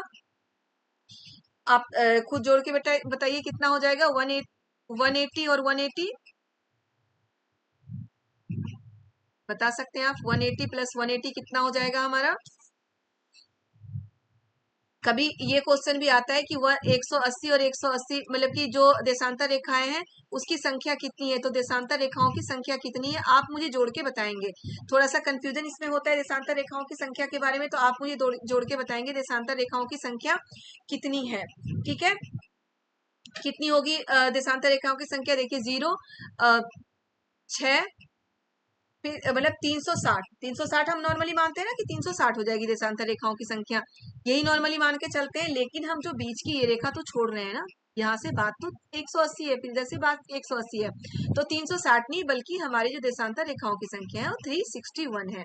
ओके, हम हमेशा ही मान के चलेंगे कि हमारी देशांतर रेखाओं की संख्या 361 है। अगर 361 ऑप्शन में ना हो और 360 हो तब हम 360 लगाएंगे, वरना हमेशा ही देशांतर रेखाओं की संख्या आप मान के चलिए 361 है, 361 है। क्लियर है? मुझे पता था आपसे आंसर नहीं आने वाला है, इसलिए मैं खुद ही आंसर आपको बता रही हूँ, क्योंकि ऐसे कई क्वेश्चन के आंसर मैं पूछ चुकी हूँ लेकिन कोई रिप्लाई नहीं आता आप लोगों का, जबकि आपको आंसर देना चाहिए। ठीक, तो यहाँ तक समझ में आ गया कि गणना करते हैं। अब देखिए ग्रिड क्या है। तो ये जो है ना, ये जहां पर देशांतर और अक्षांश रेखाएं मिलती हैं, यहाँ पे देख रहे हैं, ये यहाँ पे देशांतर और अक्षांश रेखाएं मिल रही है, तो इसे हम ग्रिड कहते हैं। ठीक है, अब ग्लोब पर अक्षांश रेखा एवं देशांतर यामित्रों के द्वारा बनी ग्रिड को देखिए। ग्रिड क्या होता है? देशांतर और अक्षांश रेखाएं मिलती है, उसे ग्रिड कहते हैं। ग्रिड किसी भी स्थान की समय और दूरी को पता करने के लिए सबसे अच्छा तरीका क्या होता है? ग्रिड। ठीक है, तो जहां पे अक्षांश और देशांतर रेखाएं मिलती है उसे क्या बोलते हैं? ग्रिड कहते हैं। आगे देखिए, उस बिंदु को देखिए जहां ये दोनों रेखाएं एक दूसरे को काटती है, बिंदु ध्रुवीय की सही स्थिति होती है। ठीक है, इसी को हम क्या बोलते हैं? ग्रिड बोलते हैं। अब आगे देखिए, ये हमारा महासागर और महाद्वीप है, बिल्कुल अच्छे से आपको समझना है याद करना है। नेक्स्ट चैप्टर में महासागर महाद्वीप कराऊंगी। इसमें तो क्या है? प्रशांत महासागर, हिंद महासागर, अटलांटिक महासागर, अटलांटिक महासागर है, और नीचे हमारा है जो महासागर महाद्वीप का मैं आगे कराऊंगी, अभी जो इस चैप्टर में वो हम कराते हैं। देशांतर और समय, ठीक है, ये बहुत इंपॉर्टेंट है, इससे क्वेश्चन आता है देशांतर और समय कि हम समय कैसे निकालते हैं देशांतर रेखाओं से। क्या समय मापने का सबसे अच्छा साधन पृथ्वी चंद्रमा ग्रहों की गति है। ठीक है। समय मापने का सबसे अच्छा साधन क्या है? पृथ्वी, चंद्रमा एवं ग्रहों की गति होती है समय मापने का सबसे अच्छा साधन, बिल्कुल याद रखिएगा। सूर्योदय एवं सूर्यास्त प्रतिदिन होता है, अतः स्वाभाविक है कि पूरे विश्व में समय निर्धारण का सबसे अच्छा समय होगा। ग्रीनविच पर स्थित प्रमुख यामोत्तर पर सूर्य जिस समय आकाश के सबसे ऊंचे बिंदु पर होगा उस समय यामोत्तर पर स्थित सभी स्थानों पर दोपहर हो रहा होगा। ओके, अब यहाँ देखिए पृथ्वी चंद्रमा की पूरी पृथ्वी पश्चिम से पूर्व की ओर चक्कर लगाती है, बिल्कुल पृथ्वी पश्चिम से पूर्व की ओर चक्कर लगाती है। बहुत ही इंपॉर्टेंट क्वेश्चन है, 2-3 बार ये आ चुका है सीटेट में कि पृथ्वी जो है सूर्य की परिक्रमा कैसे करती है, किस दिशा से करती है, तो पश्चिम से पूर्व की ओर। हम हमेशा ये देखते हैं पूरब की ओर से सूर्योदय होता है, पश्चिम में डूब जाता है, तो हमें क्या नॉर्मली हम क्या सोचेंगे कि पृथ्वी पूरब से पश्चिम की ओर चक्कर लगाती है, बिल्कुल नहीं, पूरब से पश्चिम की ओर नहीं बल्कि पश्चिम से पूरब की ओर चक्कर लगाती है। पृथ्वी सूर्य की पूरब से पश्चिम की ओर चक्कर लगाती है, अतः वह स्थान जो ग्रीनविच से पूरब में है उसका समय ग्रीनविच के समय से आगे होगा और जो स्थान उससे पीछे है उसका समय कम होगा। ठीक है, चलिए ये मैं इसमें पढ़ के बताने से अच्छा है थोड़ा सा मैं आपको यहाँ बता देती हूँ, इसी में बता देती हूँ, ग्लोब में क्लियर हो जाएगा। ये समय भी मैं आपको बता चुकी हूँ, जो मैं आपको बता चुकी हूँ, बार बार बोल रही हूँ, प्लीज मेरा वो वीडियो जाके जरूर देखिएगा, अक्षांश देशांतर समय के बारे में भी उसमें समझाया गया बहुत अच्छे से, बहुत क्लियर हो जाएगा आपका सारा कुछ। ये देखिए ग्रीनविच है, ये पूरब है, ये पश्चिम है। ओके, पूरब पश्चिम हो गया। अब ग्रीनविच से जब हम पूरब की ओर जाते हैं, ग्रीनविच को मतलब कि बिल्कुल प्रमुख समय रेखा माना गया है, तो ग्रीनविच से हम पूरब की ओर जाएंगे। पृथ्वी हमेशा पूरब से पश्चिम की ओर चक्कर लगाती है हर 1 डिग्री पे। याद रखिएगा ग्रीनविच से पूरब या पश्चिम की ओर हर 1 डिग्री पे 4 मिनट का अंतर होता है। कितने का अंतर होता है? हर 1 डिग्री पे 4 मिनट का अंतर हो जाता है। तो अगर हम ग्रीनविच से पूरब की ओर जाएंगे तो हर 1 डिग्री पे 4 मिनट बढ़ता जाएगा, और वही ग्रीनविच से अगर पश्चिम की ओर जाएंगे तो हर 1 डिग्री पे 4 मिनट घटता जाएगा। मान लो क्वेश्चन ये आता है कि ग्रीनविच पे अगर 12 बज रहा है, ठीक है, तो ग्रीनविच से 2 डिग्री पश्चिम में क्या टाइम होगा? ठीक है, ग्रीनविच से 2 मिनट पश्चिम में क्या टाइम होगा? तो 12 बजे दोपहर है, तो ग्रीनविच से कितना होगा? आप 8 मिनट माइनस कर दीजिए, 2 डिग्री मैंने बताया ना, 8 मिनट आप माइनस कर दीजिए तो 11 बज के कितना मिनट हो जाएगा आपका? 52 मिनट। ठीक है, 11:52 हो जाएगा दोपहर का टाइम, 11:52 ग्रीनविच से 2 डिग्री पीछे। क्लियर है? और ग्रीनविच से अगर 2 डिग्री हम आगे चले जाएं तो क्या हो जाएगा? क्या हो जाएगा टाइम? 12 अगर यहाँ पे बज रहा है कितना टाइम होगा? 12:08। क्लियर है आपका? टाइम बिल्कुल निकाल लेंगे, इससे क्वेश्चन आता ही है, मैंने चैप्टर में भी पढ़ा रखे हैं, आप जो चैप्टर में पढ़ा रखे हैं वो भी आप जाके देख लें, और ये रिवीजन क्लासेस में भी मैं ये सब बता रही हूँ, तो ये बहुत ही इंपॉर्टेंट है, आप बिल्कुल याद रखिएगा। देखिए कि हर मतलब कि हर 4 मिनट का अंतर होता है हर 1 डिग्री पे, तो ये सब अब बिल्कुल याद रखिएगा, बिल्कुल ध्यान से आपको याद रखना है ये सारे क्वेश्चन। उसके बाद देखिए भारत में गुजरात के द्वारका और असम के डिब्रूगढ़ के स्थानीय समय में लगभग 1 घंटा 45 मिनट का अंतर है। भारत के गुजरात और असम के डिब्रूगढ़ में कितने टाइम का अंतर है? 1 घंटा 45 मिनट का अंतर है। भारत में 82.5 डिग्री पूर्व को मानक याम्योत्तर माना गया। इंपॉर्टेंट है, भारत का मानक याम्योत्तर क्या है? हर देश का मानक याम्योत्तर अलग अलग है। विश्व का मानक याम्योत्तर ग्रीनविच है, लेकिन उसके बाद भी हर देश का मानक याम्योत्तर अलग अलग है। भारत का मानक याम्योत्तर क्या है? 82.5 डिग्री पूर्व में है, यानी कि जो ग्रीनविच है वहां से 82.5 डिग्री पूर्व। ठीक है, यहाँ पे देखिए भारत में 82.5 डिग्री पूर्व ये आता है भारत में ग्रीनविच से। याद रखिएगा ग्रीनविच यानी कि जो रेखा है हमारी, जो प्रधान प्रधान समय रेखा जिसे हम बोल सकते हैं, वहां से 82.5 डिग्री पूर्व ये आता है। क्लियर है? 82.5 डिग्री पूर्व है भारत, इसलिए जो भारत और ग्रीनविच पे समय का अंतर कितना होता है? 5 घंटा 30 मिनट, यानी कि 5 घंटा 30 मिनट आगे। ठीक है, अगर 12 बज रहा है तो भारत में कितना होगा? अगर ग्रीनविच पे 12 बज रहा है तो भारत में कितना होगा? 5:30 ठीक है, 5:30 बजे का टाइम होगा। क्लियर है? इसलिए जब लंदन में दोपहर के 2 बजे होंगे तब भारत में शाम के 7:30 बजे होंगे। क्लियर है? आपका ये बिल्कुल समय हो गया। अब देखिए बहुत सारे देशों में क्या होता है, एक से ज्यादा मानक समय होता है। भारत में एक ही मानक समय है 82.5 डिग्री पूर्व, लेकिन बहुत सारे देशों में एक से ज्यादा मानक समय होता है। उदाहरण के लिए रूस में 11 मानक समयों को अपनाया गया है। पृथ्वी को 1 घंटे वाले 24 समय क्षेत्रों में बांटा गया है। इस प्रकार प्रत्येक समय क्षेत्र 15 डिग्री देशांतर तक के क्षेत्र को घेरता है। बिल्कुल इंपॉर्टेंट है, एक एक लाइन इसमें कि रूस को कितने मानक समय में बांटा गया है। रूस बहुत ही बड़ा क्षेत्रफल है उसका, तो कितने मानक समय में बांटा गया है? 11 मानक समय में बांटा गया है रूस को। ओके, और भारत को पृथ्वी को एक एक घंटे वाले 24 समय क्षेत्रों में बांटा गया है। क्लियर है? पृथ्वी को 1-1 घंटे वाले 24 समय क्षेत्रों में बांटा गया। इस प्रकार प्रत्येक समय क्षेत्र 15 डिग्री देशांतर तक के क्षेत्र को घेरता है। क्लियर हो गया? हमारा ये चैप्टर भी पूरा हो गया है। फर्स्ट और सेकंड चैप्टर का रिवीजन हमारा हो गया। अब हम थर्ड चैप्टर देखते हैं। ओके, थर्ड चैप्टर हमारा क्या है? पृथ्वी की गतियां। बेटा हर चैप्टर बहुत ज्यादा इंपॉर्टेंट है, तो सभी चैप्टर में बहुत ध्यान से करते हुए जाना है। पृथ्वी की गतियां, घूर्णन और परिक्रमण में थोड़ा थोड़ा बताते हुए चल रही हूँ आपको पीछे से, घूर्णन परिक्रमण का, लेकिन फिर भी हम देखते हुए चलेंगे।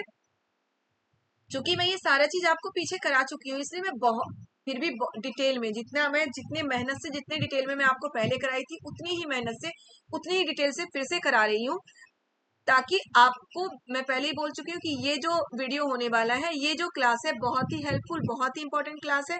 बिल्कुल मिस मत करिएगा। इस क्लास में आप मतलब आप खुद ये क्लास अटेंड करके देखिए कि कितना फायदा होगा, कितना आपको ये हेल्पफुल ये क्लास आपके लिए है। ओके, चलिए हम पृथ्वी की गतियां, टाइम वेस्ट नहीं करते वरना बहुत टाइम हो जाएगा, बहुत लंबी क्लास हो जाएगी ये। ठीक है, हम पृथ्वी की गतियां देखते हैं। पृथ्वी की गतियां दो है, घूर्णन और परिक्रमण। पहले ही बता चुकी हूँ। घूर्णन क्या होता है? पृथ्वी अपने अक्ष पे घूमता है, उसे घूर्णन कहते हैं। परिक्रमण किसे कहते हैं? पृथ्वी जब सूर्य की परिक्रमा करता है उसे परिक्रमण कहते हैं। हम कहीं मंदिर जाते हैं तो हम परिक्रमा करते हैं ना मंदिर की, तो वो परिक्रमण हो गया, मंदिर की परिक्रमा कर रहे हैं हम। और अपने अक्ष पे घूमना, गोल गोल गोल गोल यूं घूमते रहो, वो क्या हो जाएगा? गिर मत जाना घूम के बस। ठीक है, वो क्या हो जाएगा? वो घूर्णन हो जाएगा। ठीक है, पृथ्वी की गति दो प्रकार की होती है, बता चुकी हूँ। पृथ्वी की गति दो प्रकार की होती है, घूर्णन एवं परिक्रमण। पृथ्वी को अपने अक्ष पर घूमना घूर्णन कहलाता है। सूर्य के चारों ओर एक स्थित कक्ष में पृथ्वी की गति को परिक्रमण कहते हैं। कौन से कक्ष में पृथ्वी घूमता है? पृथ्वी के सूर्य के चारों ओर, बता सकते हैं आप? मैं बता चुकी हूँ अभी इसी वीडियो में, फर्स्ट चैप्टर में बता चुकी हूँ कि पृथ्वी सूर्य की परिक्रमा किस कक्ष में करता है, किस कक्ष में करता है, वो अभी आप कमेंट में प्लीज बताइएगा। आप कभी जवाब नहीं देते, फिर भी मैं आपसे हर बार क्वेश्चन पूछती हूँ। ओके, पृथ्वी का अक्ष एक काल्पनिक रेखा है।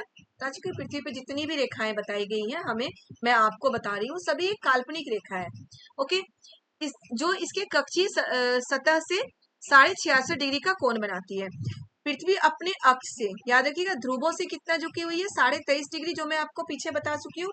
लेकिन क्वेश्चन कभी कभी ये आता है कि पृथ्वी का जो अक्ष है वो अपने कक्षीय समतल से कितने डिग्री का कोण बनाता है? तो यहाँ दिख रहा है आपको 66.5 डिग्री का कोण बनाता है। ये इसका कक्षीय समतल हो गया। ठीक है, ये इसका कक्षीय समतल हो गया, तो यहाँ से 66.5 डिग्री का कोण बनाता है। अगर ये क्वेश्चन आ जाए कि पृथ्वी अपने कक्षीय सतह से कितने डिग्री का कोण बनाता है? 66.5 डिग्री का कोण बनाता है। और अगर क्वेश्चन आपका ये आ जाए कि पृथ्वी अपने अक्ष से कितना झुका हुआ है, तो 23.5 डिग्री, 23.5 डिग्री पृथ्वी अपने अक्ष से झुका हुआ है। क्लियर है? दोनों क्वेश्चन अगर कोई भी आ जाए तो आप बिल्कुल करके आएंगे, कहीं भी कंफ्यूज आपको नहीं होना है। पृथ्वी सूर्य से प्रकाश प्राप्त करता है, ये सब हम पहले पढ़ चुके हैं। ओके, 66.5 डिग्री का कोण बनाता है कक्षीय सतह से। वह समतल जो कक्ष के द्वारा बनाया जाता है उसे कक्षीय समतल कहते हैं। ओके, वह समतल जो कक्ष के द्वारा बनाया जाता है उसे कक्षीय सतह कहते हैं। तो ये है ना, ये ऐसे समतल बनाया सीधा, तो इसे कक्षीय समतल कहते हैं। अब देखिए, प्रदीप्ति वृत्त बिल्कुल इंपॉर्टेंट है, ये क्वेश्चन भी आ चुका है। ग्लोब पर वह वृत्त जो दिन तथा रात को विभाजित करता है उसे प्रदीप्ति वृत्त कहते हैं। इस पे क्लियर है?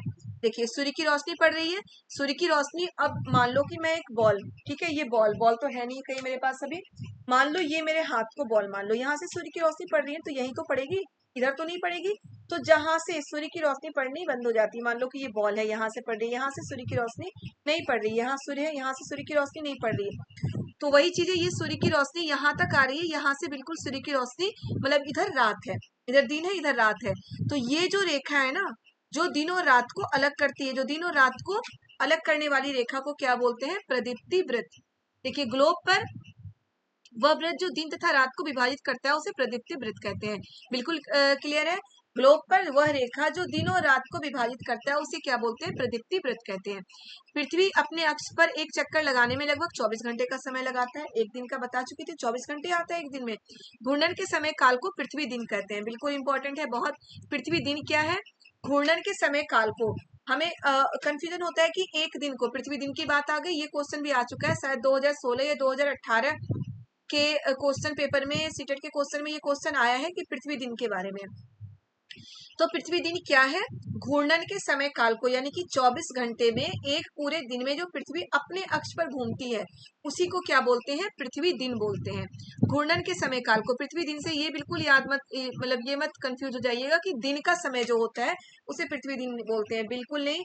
सीटेट के जो क्वेश्चन पेपर तैयार करते हैं वो हमें कंफ्यूज करने के लिए तैयार करते हैं, तो उसे नहीं बोलते। घूर्णन के यानी कि 24 घंटे यानी कि एक दिन का जो समय काल होता है उसे हम पृथ्वी दिन कहते हैं।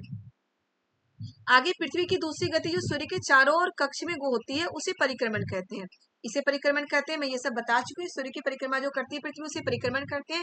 दीर्घवृत्ताकार पथ पे वो परिक्रमा करती है। पृथ्वी एक वर्ष या 365 दिन 4 घंटे, एक वर्ष या 365 दिन 4 घंटे में दिन में सूर्य का एक चक्कर लगाती है। हम लोग एक वर्ष 365 दिन मानते हैं तथा सुविधा के लिए, सॉरी 4 नहीं 6 घंटे, 4 नहीं 6 घंटे, ये 4 मेरे दिमाग में आ गया। 365 और 6 घंटे, ठीक है। 365 दिन 6 घंटे में सूर्य की परिक्रमा करती है। हम अपनी सुविधा के लिए क्या करते हैं, वो 6 घंटे को हटा देते हैं और वही 6 घंटे को 6 घंटे का क्या होता है, 4 साल में जब 24 घंटे का हो जाएगा, एक दिन बन जाता है, तो उसे लीप वर्ष बोला जाता है। देखिए 4 वर्षों में प्रत्येक वर्ष के बचे हुए 6 घंटे मिलकर एक दिन यानी कि 24 घंटे के बराबर हो जाता है।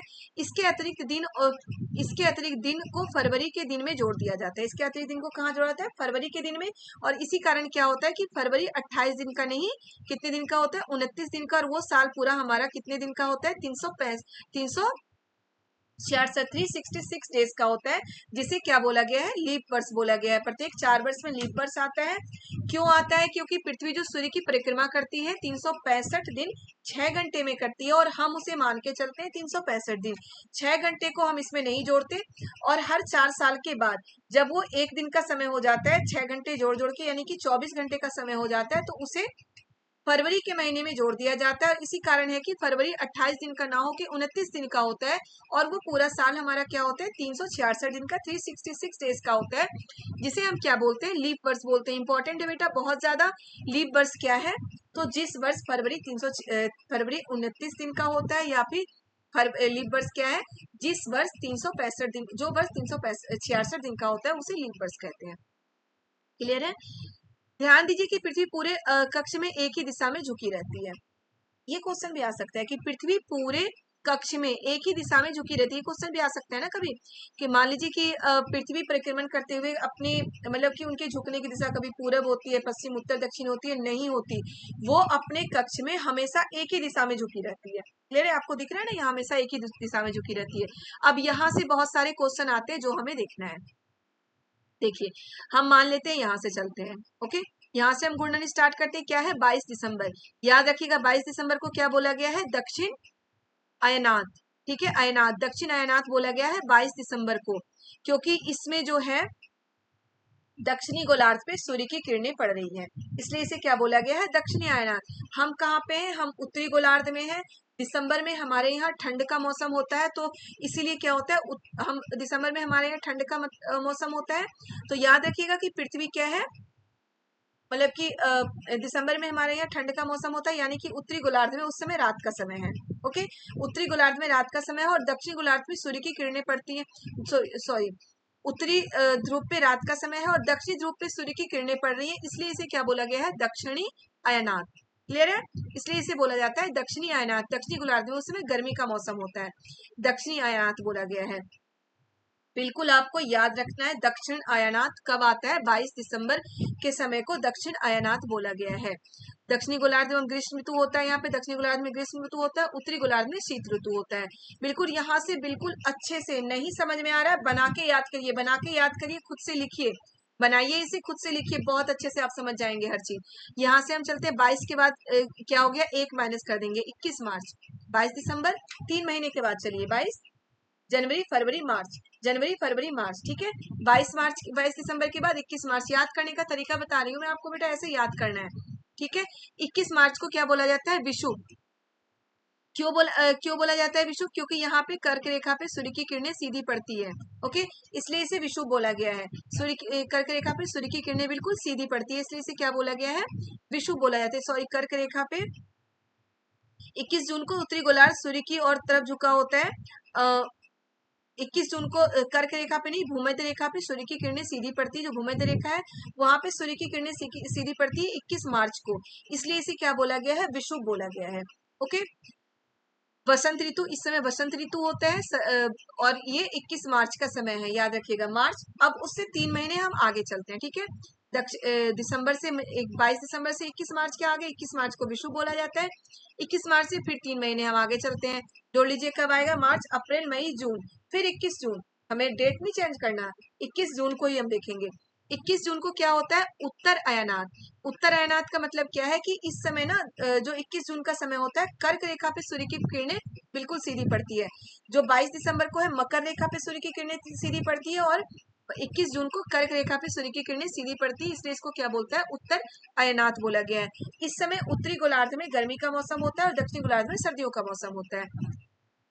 अब यहाँ से फिर हम 3 महीने आगे चलते हैं। 3 महीने आगे चलते हैं कब,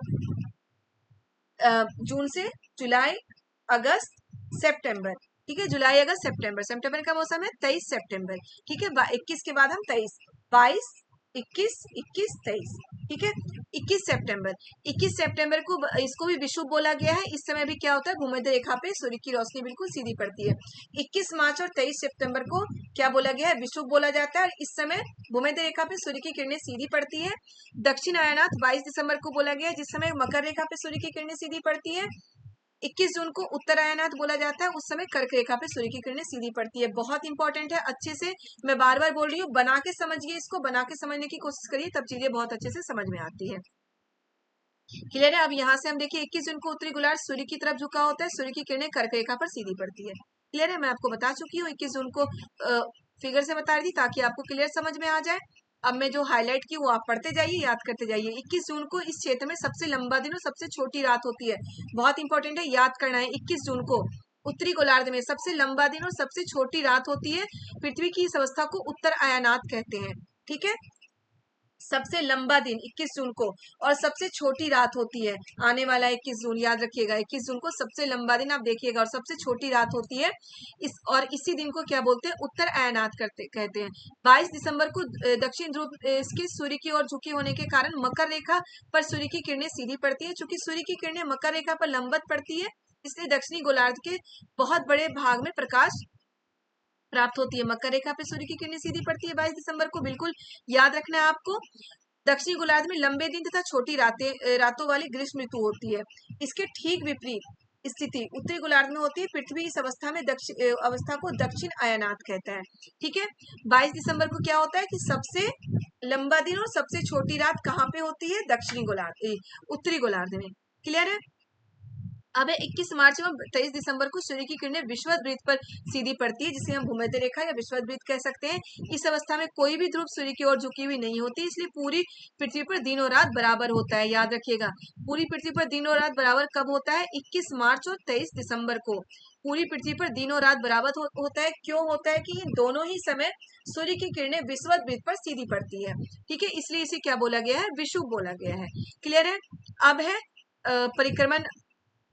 इस प्रकार स्पष्ट है कि पृथ्वी की घूर्णन और परिक्रमण के कारण दिन एवं रात तथा ऋतुओं में परिवर्तन होता है। बिल्कुल इंपॉर्टेंट है, ये क्वेश्चन आ चुका है कि भारत की पृथ्वी पर ऋतुओं में परिवर्तन कैसे होता है। तो दिन और रात पृथ्वी के घूर्णन एवं परिक्रमण के कारण दिन एवं रात तथा ऋतुओं में परिवर्तन होता है। घूर्णन के कारण दिन और रात होता है और परिक्रमण के कारण ऋतुओं में परिवर्तन होता है। क्लियर है। हमारा ये चैप्टर भी हो चुका रिवीजन, थर्ड चैप्टर भी हो चुका। अब हम फोर्थ चैप्टर करेंगे बिना समय वेस्ट किए हुए, फटाफट करते चलेंगे। 6 चैप्टर है हमारे 6 में, 6 के 6 आज हम कर लेंगे। ओके, चलिए हमारा चैप्टर नंबर 4 है मानचित्र। मानचित्र क्या है, जब हम पृथ्वी के केवल एक भाग जैसे अपने देश से राज्य जब हम पृथ्वी के केवल एक भाग जैसे अपने देश, राज्य, जिलों, शहरों तथा गांवों के बारे में अध्ययन करना चाहते हैं तो यह हमारे लिए उतना उपयोगी साबित नहीं होता है। ऐसी स्थिति में हम मानचित्रों का उपयोग करते हैं। मानचित्र पृथ्वी की सतह तथा इसके एक भाग का पैमाने के माध्यम से चपटी सतह पर खींचा गया चित्र है, लेकिन एक गोलाकार सतह को पूरी तरह चपटा करना असंभव है। मानचित्र क्या है, पृथ्वी की सतह या इसके एक भाग का पैमाने के माध्यम से चपटी सतह पर खींचा गया एक चित्र है, याद रखिएगा। मानचित्र क्या है, आपको बिल्कुल याद रखना है। जब अपने देश राज्य जिलों तथा गांव के बारे में अध्ययन करना चाहते हैं तो हम किस चीज से करते हैं? मानचित्र। एटलस क्या है? एटलस जब हम विश्व का अध्ययन करना चाहते हैं, पूरे विश्व का, हम एटलस में देख सकते हैं। ओके। उसके बाद है भौतिक मानचित्र, राजनीतिक मानचित्र, थीमेटिक मानचित्र। इंपॉर्टेंट है तो आपको समझना है। भौतिक मानचित्र क्या है? भौतिक मानचित्र देखिए क्या है।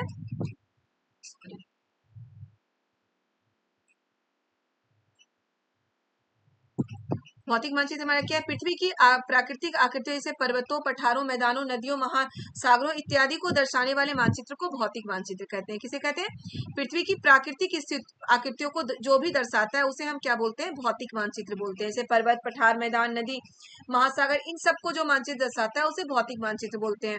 भौतिक या उच्चावच मानचित्र। ठीक है, भौतिक या उच्चावच मानचित्र। राजनीतिक मानचित्र किसे बोलते हैं? राजनीतिक मानचित्र राज्यों, नगरों, शहरों तथा गांव और विश्व के विभिन्न देशों और राज्यों तथा उनकी सीमाओं को दर्शाने वाले मानचित्र को राजनीतिक मानचित्र बोलते हैं।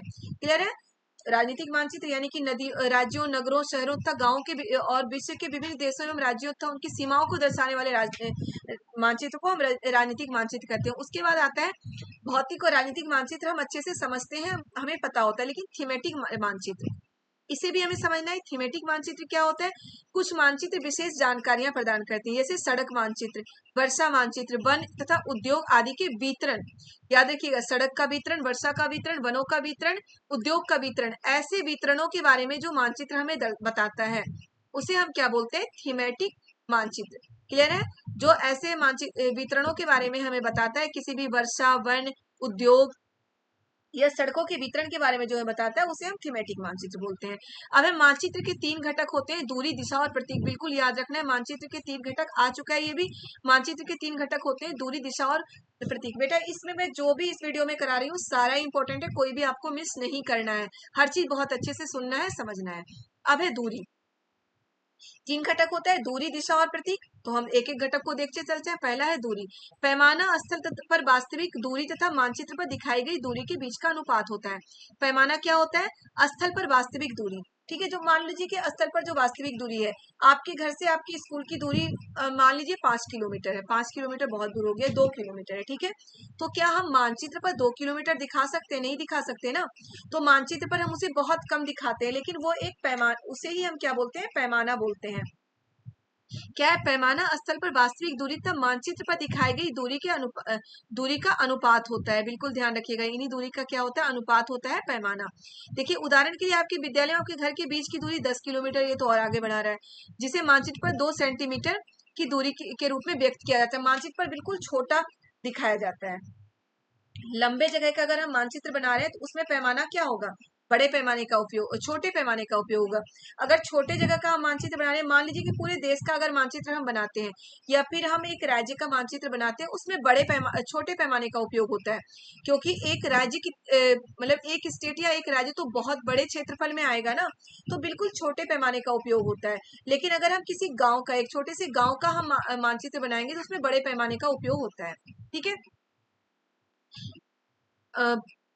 देखिए इसका अभिप्राय है कि मानचित्र का 1 सेंटीमीटर स्थल के 5 सेंटीमीटर को दर्शाता है, 5 किलोमीटर को दर्शाता है। ठीक है, इसका 10 किलोमीटर है तो हम कितने में दिखाएंगे? 2 सेंटीमीटर में। तो इसका मतलब क्या होता है? यही है हमारा पैमाना। ओके, इसका मतलब क्या होता है कि मानचित्र का 1 सेंटीमीटर स्थल के 5 किलोमीटर को दर्शा रहा है, और ये हर जगह जो दूरी दर्शाया जाएगा ऐसे ही दर्शाया जाएगा। आपके रेखा मानचित्र का पैमाना होगा 1 सेंटीमीटर बराबर 5 किलोमीटर। क्लियर है? इस प्रकार पैमाना, अगर आपको पैमाने की जानकारी है तो आप मानचित्र पर दिए गए किसी भी 2 स्थानों के बीच की दूरी को अच्छे से पता लगा सकते हैं। ओके, जब बड़े क्षेत्रफल वाले भागों को महाद्वीपों या देशों को कागज पर दिखाना होता है तो हम लोग छोटे पैमाने का उपयोग करते हैं। बता चुकी हूँ मैं आपको, जब बड़े क्षेत्र को दिखाना हो तो छोटे पैमाने का उपयोग करेंगे, और जब छोटे क्षेत्र को उसी पेपर पे दिखाना हो तो हम बड़े पैमाने का उपयोग कर सकते हैं। देखिए, जब हम लोग छोटे पैमाने का उपयोग करते हैं, उदाहरण के लिए मानचित्र पर 5 सेंटीमीटर स्थल पे 500 किलोमीटर को दर्शाता है, उसको छोटे पैमाने का मानचित्र कहेंगे। छोटे पैमाने का मानचित्र क्या कहेंगे कि स्थल पर अगर 5 सेंटीमीटर है तो 5 सेंटीमीटर, जो मानचित्र में 5 सेंटीमीटर स्थल के 500 किलोमीटर को दर्शा रहा है तो उसे छोटे पैमाने का मानचित्र कहेंगे। वहीं पे क्या होता है, कि स्थल स्थल पर 500 मीटर की दूरी को 5 सेंटीमीटर से दर्शाया जाता है। इस प्रकार के मानचित्र को बड़े पैमाने का मानचित्र हम कहते हैं। क्लियर हो गया? बड़े पैमाने का मानचित्र छोटे जगह को दर्शाने के लिए हम दिखाते हैं। अब देखिए ये है रूढ़ चिन्ह। रूढ़ चिन्ह इनको बिल्कुल याद रखना है आपको। रूढ़ चिन्ह नीचे है, ये सारे रूढ़ चिन्ह है, ये तो बिल्कुल आपको याद कर लेना है। ओके, अब देखिए दिशा। दिशा का पता कैसे चलता है? ये प्रधान दिग्ग बिंदु, ये भी होता है प्रधान दिग्ग बिंदु। दिक सूचक, दिक सूचक का मतलब होता है दिशा। दिक मतलब दिशा, दिशा को बताने वाला दिक सूचक। उत्तर, दक्षिण, पूर्व एवं पश्चिम को दिखाता है, वे प्रधान दिग्ग बिंदु कहे जाते हैं। चार मुख्य दिशाओं उत्तर, दक्षिण, पूर्व, पश्चिम को दिखाता है, उसे क्या कहते हैं? प्रधान दिग्ग बिंदु कहते हैं। चार बीच की चार दिशाएं हैं, उत्तर पूर्व। बीच की दिशाएं क्या होती है? उत्तर पूर्व, उत्तर पूर्व, फिर है दक्षिण पूर्व, दक्षिण पूर्व, दक्षिण पश्चिम, उत्तर पश्चिम। ठीक है, इन बीच वाली दिशाओं की मदद से किसी स्थान को सही स्थान का पता लगाया जा सकता है। क्लियर है? प्रधान दिक सूचक क्या होता है? जो दिशा को दर्शाता है उसे दिक सूचक कहते हैं। बिल्कुल क्लियर, आपको याद रखना है अच्छे से ये सारी चीजें। अब है प्रतीक। प्रतीक क्या होता है? रूढ़ चिन्ह। रूढ़ चिन्ह को ही प्रतीक कहते हैं। इस तरह से बड़ी लाइन, रेलवे लाइन में बड़ी लाइन को ऐसे प्रतीक से दिखाएंगे। यहाँ पे भी देखिए दिखाया गया एक गांव का ये मतलब कि मानचित्र बनाया गया। इसमें बहुत सारी चीजें, पेड़ हैं, ओके, दुकानें हैं, विद्यालय है, कुआं को इस तरह के प्रतीक से दिखाया जाता है, खेल के मैदान को इस तरह से, फलोद्यान को प्रतीक का उपयोग किया जाता है मानचित्र में भी, और कोई खाका तैयार करने में। तो ये सारे प्रतीक है, ये आपको एक बार देख लेना है क्योंकि इससे भी क्वेश्चन आ चुका है और आता है। ओके, जिसे हम क्या बोलते हैं? रूढ़ चिन्ह बोलते हैं। इन सारे प्रतीकों को हम क्या बोलते हैं? रूढ़ चिन्ह। इन प्रतीकों के उपयोग के संबंध में एक अंतरराष्ट्रीय सहमति है। ठीक है, अंतरराष्ट्रीय सहमति यानी कि विश्व में कहीं भी मान लो कि आप इसे तालाब के रूप में दिखा रहे हैं, नदी, ये नदी है ना, इसे आप नदी के रूप में दिखा रहे हैं, तो ऐसा नहीं कि भारत में इसे नदी मानेंगे और अमेरिका में इसे कुछ और मान लेंगे। अमेरिका में भी इसे नदी ही माना जाएगा क्योंकि ये अंतरराष्ट्रीय सहमति से रूढ़ चिन्हों को बनाया गया है। ठीक है, तो रूढ़ चिन्हों को बनाने के लिए अंतरराष्ट्रीय सहमति मिली हुई है। अब है रेखा मानचित्र। रेखा मानचित्र क्या होता है? रेखा मानचित्र क्या होता है? देखिए क्या है, आपका मित्र अपने घर के रास्ते को बताने के लिए कच्चा आरेख बनाता है ना। हम रास्ता बताने के लिए एक आरेख बनाते हैं, उसमें कोई दूरी नहीं दिखाते। हम क्या बोलते हैं कि मेरे घर अपने घर से तुम निकलो, पूरब की ओर चलो, फिर वहां से मतलब पूरब की ओर चलना, पूरब से फिर अपने दाएं मुड़ जाना, फिर बाएं मुड़ जाना, इस तरह की चीजें हम उन्हें दिखाते हैं ना, तो इसे हम क्या बोलते हैं? रेखा मानचित्र। रेखा मानचित्र का मतलब होता है रेखा खींच के पूरब की ओर चलो, पूरब से फिर किधर चलना है? उत्तर की ओर चल लो, उत्तर से फिर पश्चिम की ओर, फिर पूरब की ओर, बस मेरा घर आ गया। ठीक है, ऐसे मैं आपको अपना घर बता रही हूँ। ठीक है, अपने घर से निकल के पूरब की ओर चलिए, फिर उत्तर की ओर चलिए, फिर पश्चिम की ओर चलिए, फिर पूरब की ओर, मेरा घर आ गया। तो इसे क्या बोलते हैं? हम रेखा मानचित्र। ठीक है, अब है खाका। एक छोटे क्षेत्र का बड़े पैमाने पर खींचा गया रेखा मानचित्र खाका कहलाता है। ओके, किसी छोटे क्षेत्र का बड़े पैमाने पर जो खींचा गया रेखा मानचित्र हो उसे क्या बोलते हैं? खाका कहते हैं। क्लियर हो गया? हमारा ये चैप्टर भी क्लियर है। चलिए हम नेक्स्ट चैप्टर स्टार्ट कराते हैं, लेकिन इससे पहले आप प्लीज चैनल को सब्सक्राइब जरूर करते जाइए। जैसे जैसे मैं चैप्टर करा रही हूँ वैसे वैसे चैनल को ज्यादा से ज्यादा लोग सब्सक्राइब करिए। मैं चाह रही हूँ कि ये वीडियो मेरा होते होते 1000 मेरा सब्सक्राइबर हो जाए। बहुत खुशी मिलेगी मुझे कि मेरा मेहनत सफल हो रहा है। तो प्लीज सब्सक्राइब करते चलिए आप वीडियो को। अब हम चैप्टर नंबर 5 स्टार्ट करते हैं। चैप्टर नंबर 5 है हमारे पृथ्वी के प्रमुख परिमंडल। ओके, परिमंडल मतलब वायुमंडल, जलमंडल, स्थलमंडल और जीवमंडल। क्लियर है? तो हम अब परिमंडल के बारे में पढ़ेंगे। पृथ्वी के प्रमुख परिमंडल मैं अभी भी बोल रही हूँ, प्लीज चैनल को जल्दी से जल्दी सब्सक्राइब करते हुए चलिए। 1000 आपको पूरा करना है ये वीडियो देखते हुए। ओके, पृथ्वी के प्रमुख परिमंडल कौन कौन से हैं? पृथ्वी के प्रमुख परिमंडल हमारे कौन कौन से हैं? भूमंडल, वायुमंडल, जलमंडल और जीवमंडल। क्लियर है? तो देखिए सबसे पहले भूमंडल है, पहले भूमंडल को देखते हैं। पृथ्वी का ठोस भाग जिस पर हम रहते हैं उसे भूमंडल कहते हैं, यानी कि पृथ्वी का ठोस भाग यानी कि प्रपटी, उसे हम भूमंडल कहते हैं। हमारे चारों ओर वायु की एक चादर है, पृथ्वी की चारों ओर से घेरती है। गैस की परतें जो पृथ्वी को चारों ओर से घेरती है उसे वायुमंडल कहते हैं। वायुमंडल किसे कहते हैं? गैस की वैसी परतें जो हमें चारों ओर से घेर के रखी है, वायु की ऐसी परतें जो हमें चारों ओर से घेर के रखी है उसे हम क्या कहते हैं? वायुमंडल। क्लियर है? मेरा माउस सही तरीके से काम नहीं कर रहा है, इसलिए थोड़ा सा ये लाइन आगे पीछे हो जाता है। ठीक है, उसके बाद है जलमंडल। तो जलीय क्षेत्र को क्या बोलते हैं? जलमंडल कहते हैं। पृथ्वी पर जो जलीय क्षेत्र है उसे हम क्या बोलते हैं? जलमंडल। पृथ्वी के बहुत बड़े भाग पर जल पाया जाता है जिसे हम जलमंडल कहते हैं। अब आगे है जीव मंडल।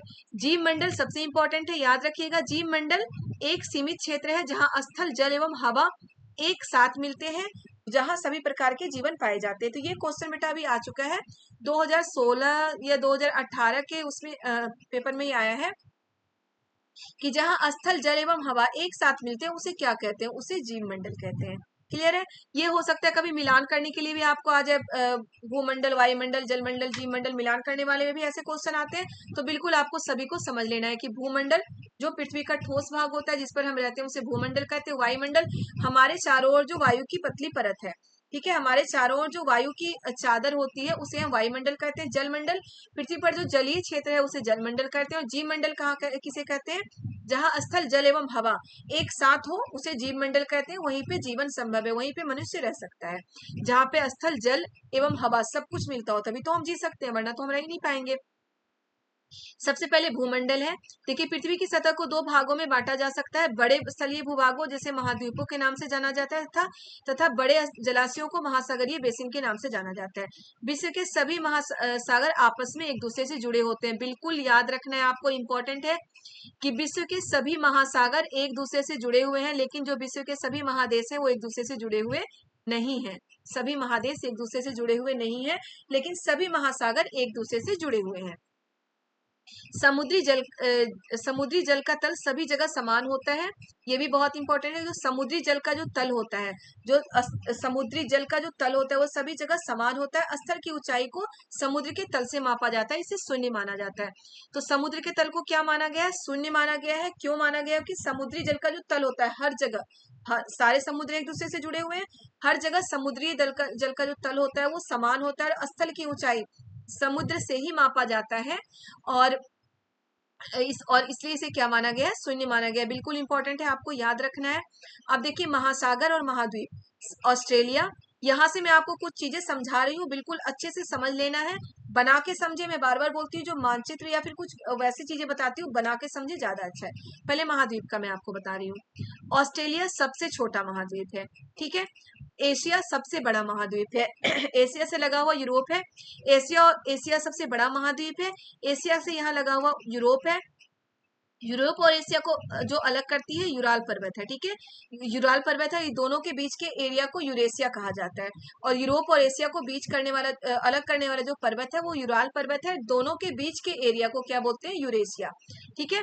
अफ्रीका, अफ्रीका दूसरा बड़ा महाद्वीप है। अब यहाँ से हमें उसके बाद उत्तरी अमेरिका है, फिर दक्षिणी अमेरिका है, ठीक है। उत्तरी अमेरिका है, दक्षिणी अमेरिका है। अब हमें ये देखना है कौन सी रेखा कहाँ से गुजरती है और कौन से किस गोलार्ध में स्थित है। तो ऑस्ट्रेलिया जो विश्व का सबसे छोटा महाद्वीप है वो पूरी तरह से दक्षिणी गोलार्ध, ये है हमारा विषुववृत्त, भूमध्य रेखा 0 डिग्री अक्षांश है ना, 0 डिग्री अक्षांश है। ये कर्क रेखा है, ये मकर रेखा है। क्लियर है? कर्क रेखा, मकर रेखा, 0 डिग्री अक्षांश। कर्क रेखा, मकर रेखा, 0 डिग्री अक्षांश। तो ऑस्ट्रेलिया है पूरी तरह से दक्षिणी गोलार्ध में, ये दक्षिणी गोलार्ध है यहाँ से यहाँ, ये हमारा उत्तरी गोलार्ध है। ओके, ऑस्ट्रेलिया जो है पूरी तरह से दक्षिणी गोलार्ध में स्थित है। ऑस्ट्रेलिया के बीचों बीच बस एक रेखा गुजरती है, कौन सी रेखा? मकर रेखा। क्लियर है? एशिया हमारा क्या है? पूरी तरह से उत्तरी गोलार्ध में स्थित है। और एशिया के बीच से एक तो ये कर्क रेखा गुजरती है, दूसरी उत्तरी ध्रुव वृत्त भी गुजरती है। कर्क रेखा और उत्तरी ध्रुव वृत्त गुजरती है कहाँ से? एशिया से, ठीक है। एक जो इकलौता हमारा महाद्वीप है अफ्रीका, जिससे तीनों रेखाएं गुजरती है, कर्क रेखा, मकर रेखा और विषुवत वृत्त, ठीक है। देख रहे हैं तीनों रेखाएं गुजर रही है, कर्क रेखा, मकर रेखा और विषुवत वृत्त। बिल्कुल अच्छे से याद रखना है बेटा, ध्यान से सुनना है चीजों को। यूरोप, उसके बाद हमारा यूरोप है। यूरोप ऑस्ट्रेलिया के बाद दूसरा दूसरा स्थान आता है यूरोप के महाद्वीप का। यूरोप यूरोप में क्या है कि यूरोप से बिल्कुल सिर्फ एक रेखा गुजरती है, उत्तरी ध्रुव वृत्त, ठीक है। उसके बाद हमारा इधर आ जाइए, उत्तरी अमेरिका। उत्तरी अमेरिका पूरी तरह से उत्तरी गोलार्ध में स्थित है, इससे कर्क रेखा गुजरती है, उत्तरी ध्रुव वृत्त गुजरती है। दक्षिणी अमेरिका का ज्यादातर भाग दक्षिणी गोलार्ध में, देख सकते हैं आप, ज्यादातर भाग दक्षिणी गोलार्ध में, थोड़ा सा भाग उत्तरी गोलार्ध में है। और दक्षिणी अमेरिका से दो रेखाएं गुजरती है, विषुववृत्त और मकर रेखा।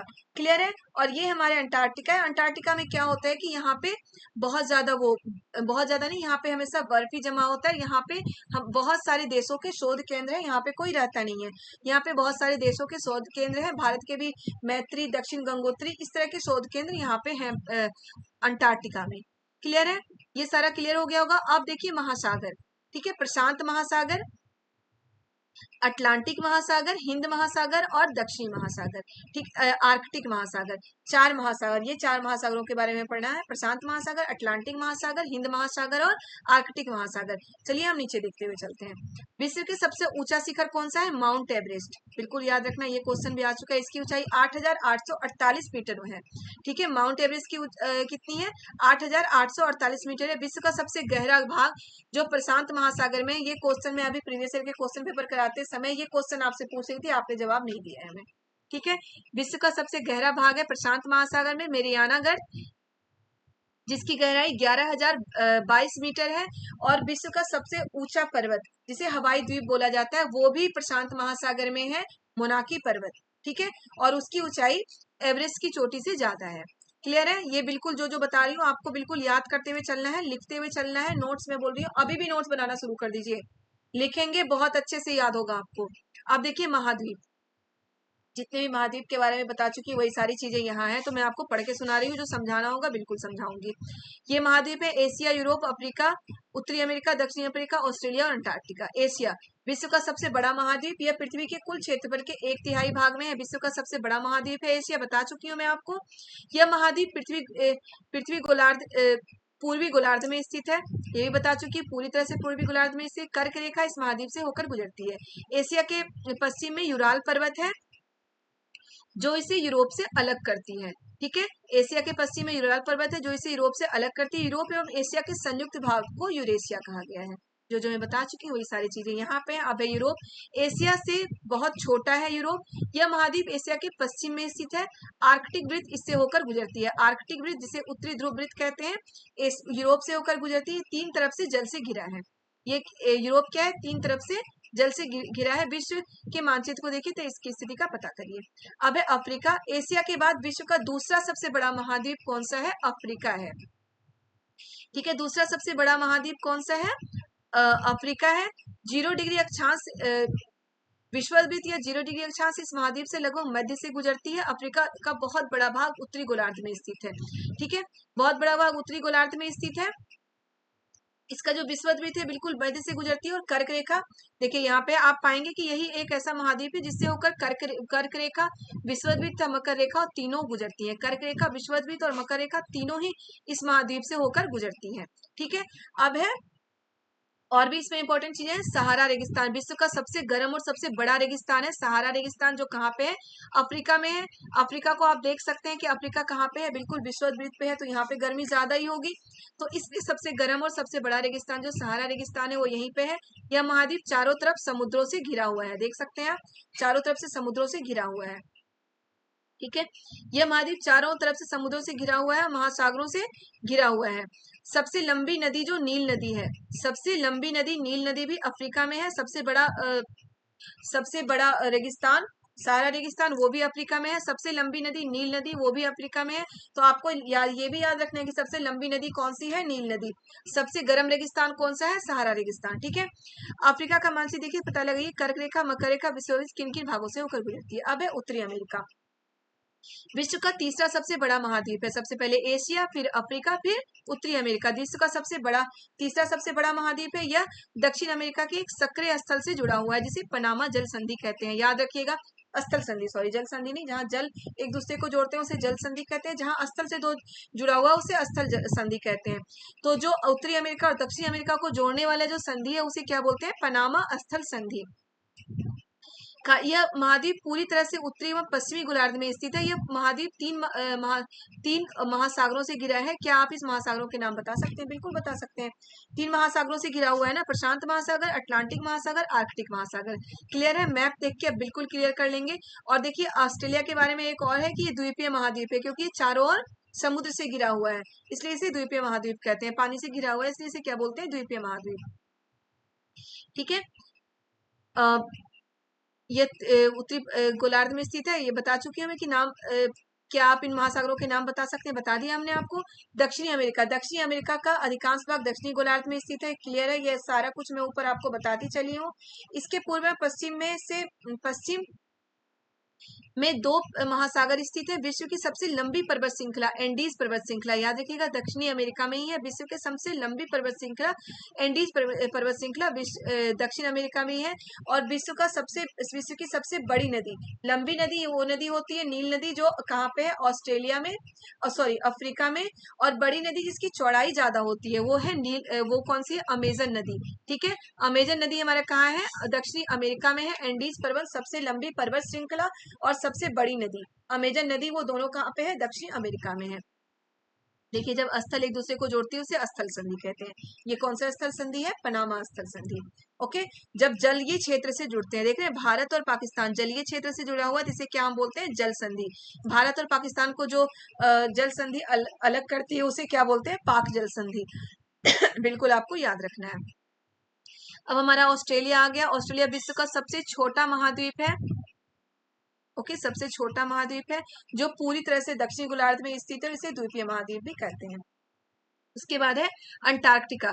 यह एक बहुत बड़ा महाद्वीप है दक्षिणी गोलार्ध में, यहाँ पे हमेशा बर्फ जमा रहता है। हर देश के शोध केंद्र वहां पे है। भारत के मैत्री, दक्षिण गंगोत्री और भारती, ओके, तीन है। जो दक्षिण गंगोत्री है वो अब बर्फ से ढक चुका है और वहां पे कोई काम नहीं होता है, इसलिए उसे अब नहीं मतलब कि वो आ रहा है बुक में। लेकिन दक्षिण गंगोत्री भी वहां पे थी, भारत का शोध केंद्र था। और तो अब कौन कौन सा है, मैत्री और भारती, तो ये दोनों आपको याद रखना है। अब है जलमंडल। पृथ्वी का 71% प्रतिशत भाग 71% भाग जल तथा 29% भाग स्थल है। बिल्कुल सही है, 71% भाग पृथ्वी का जल है और 29% क्या है, स्थल है।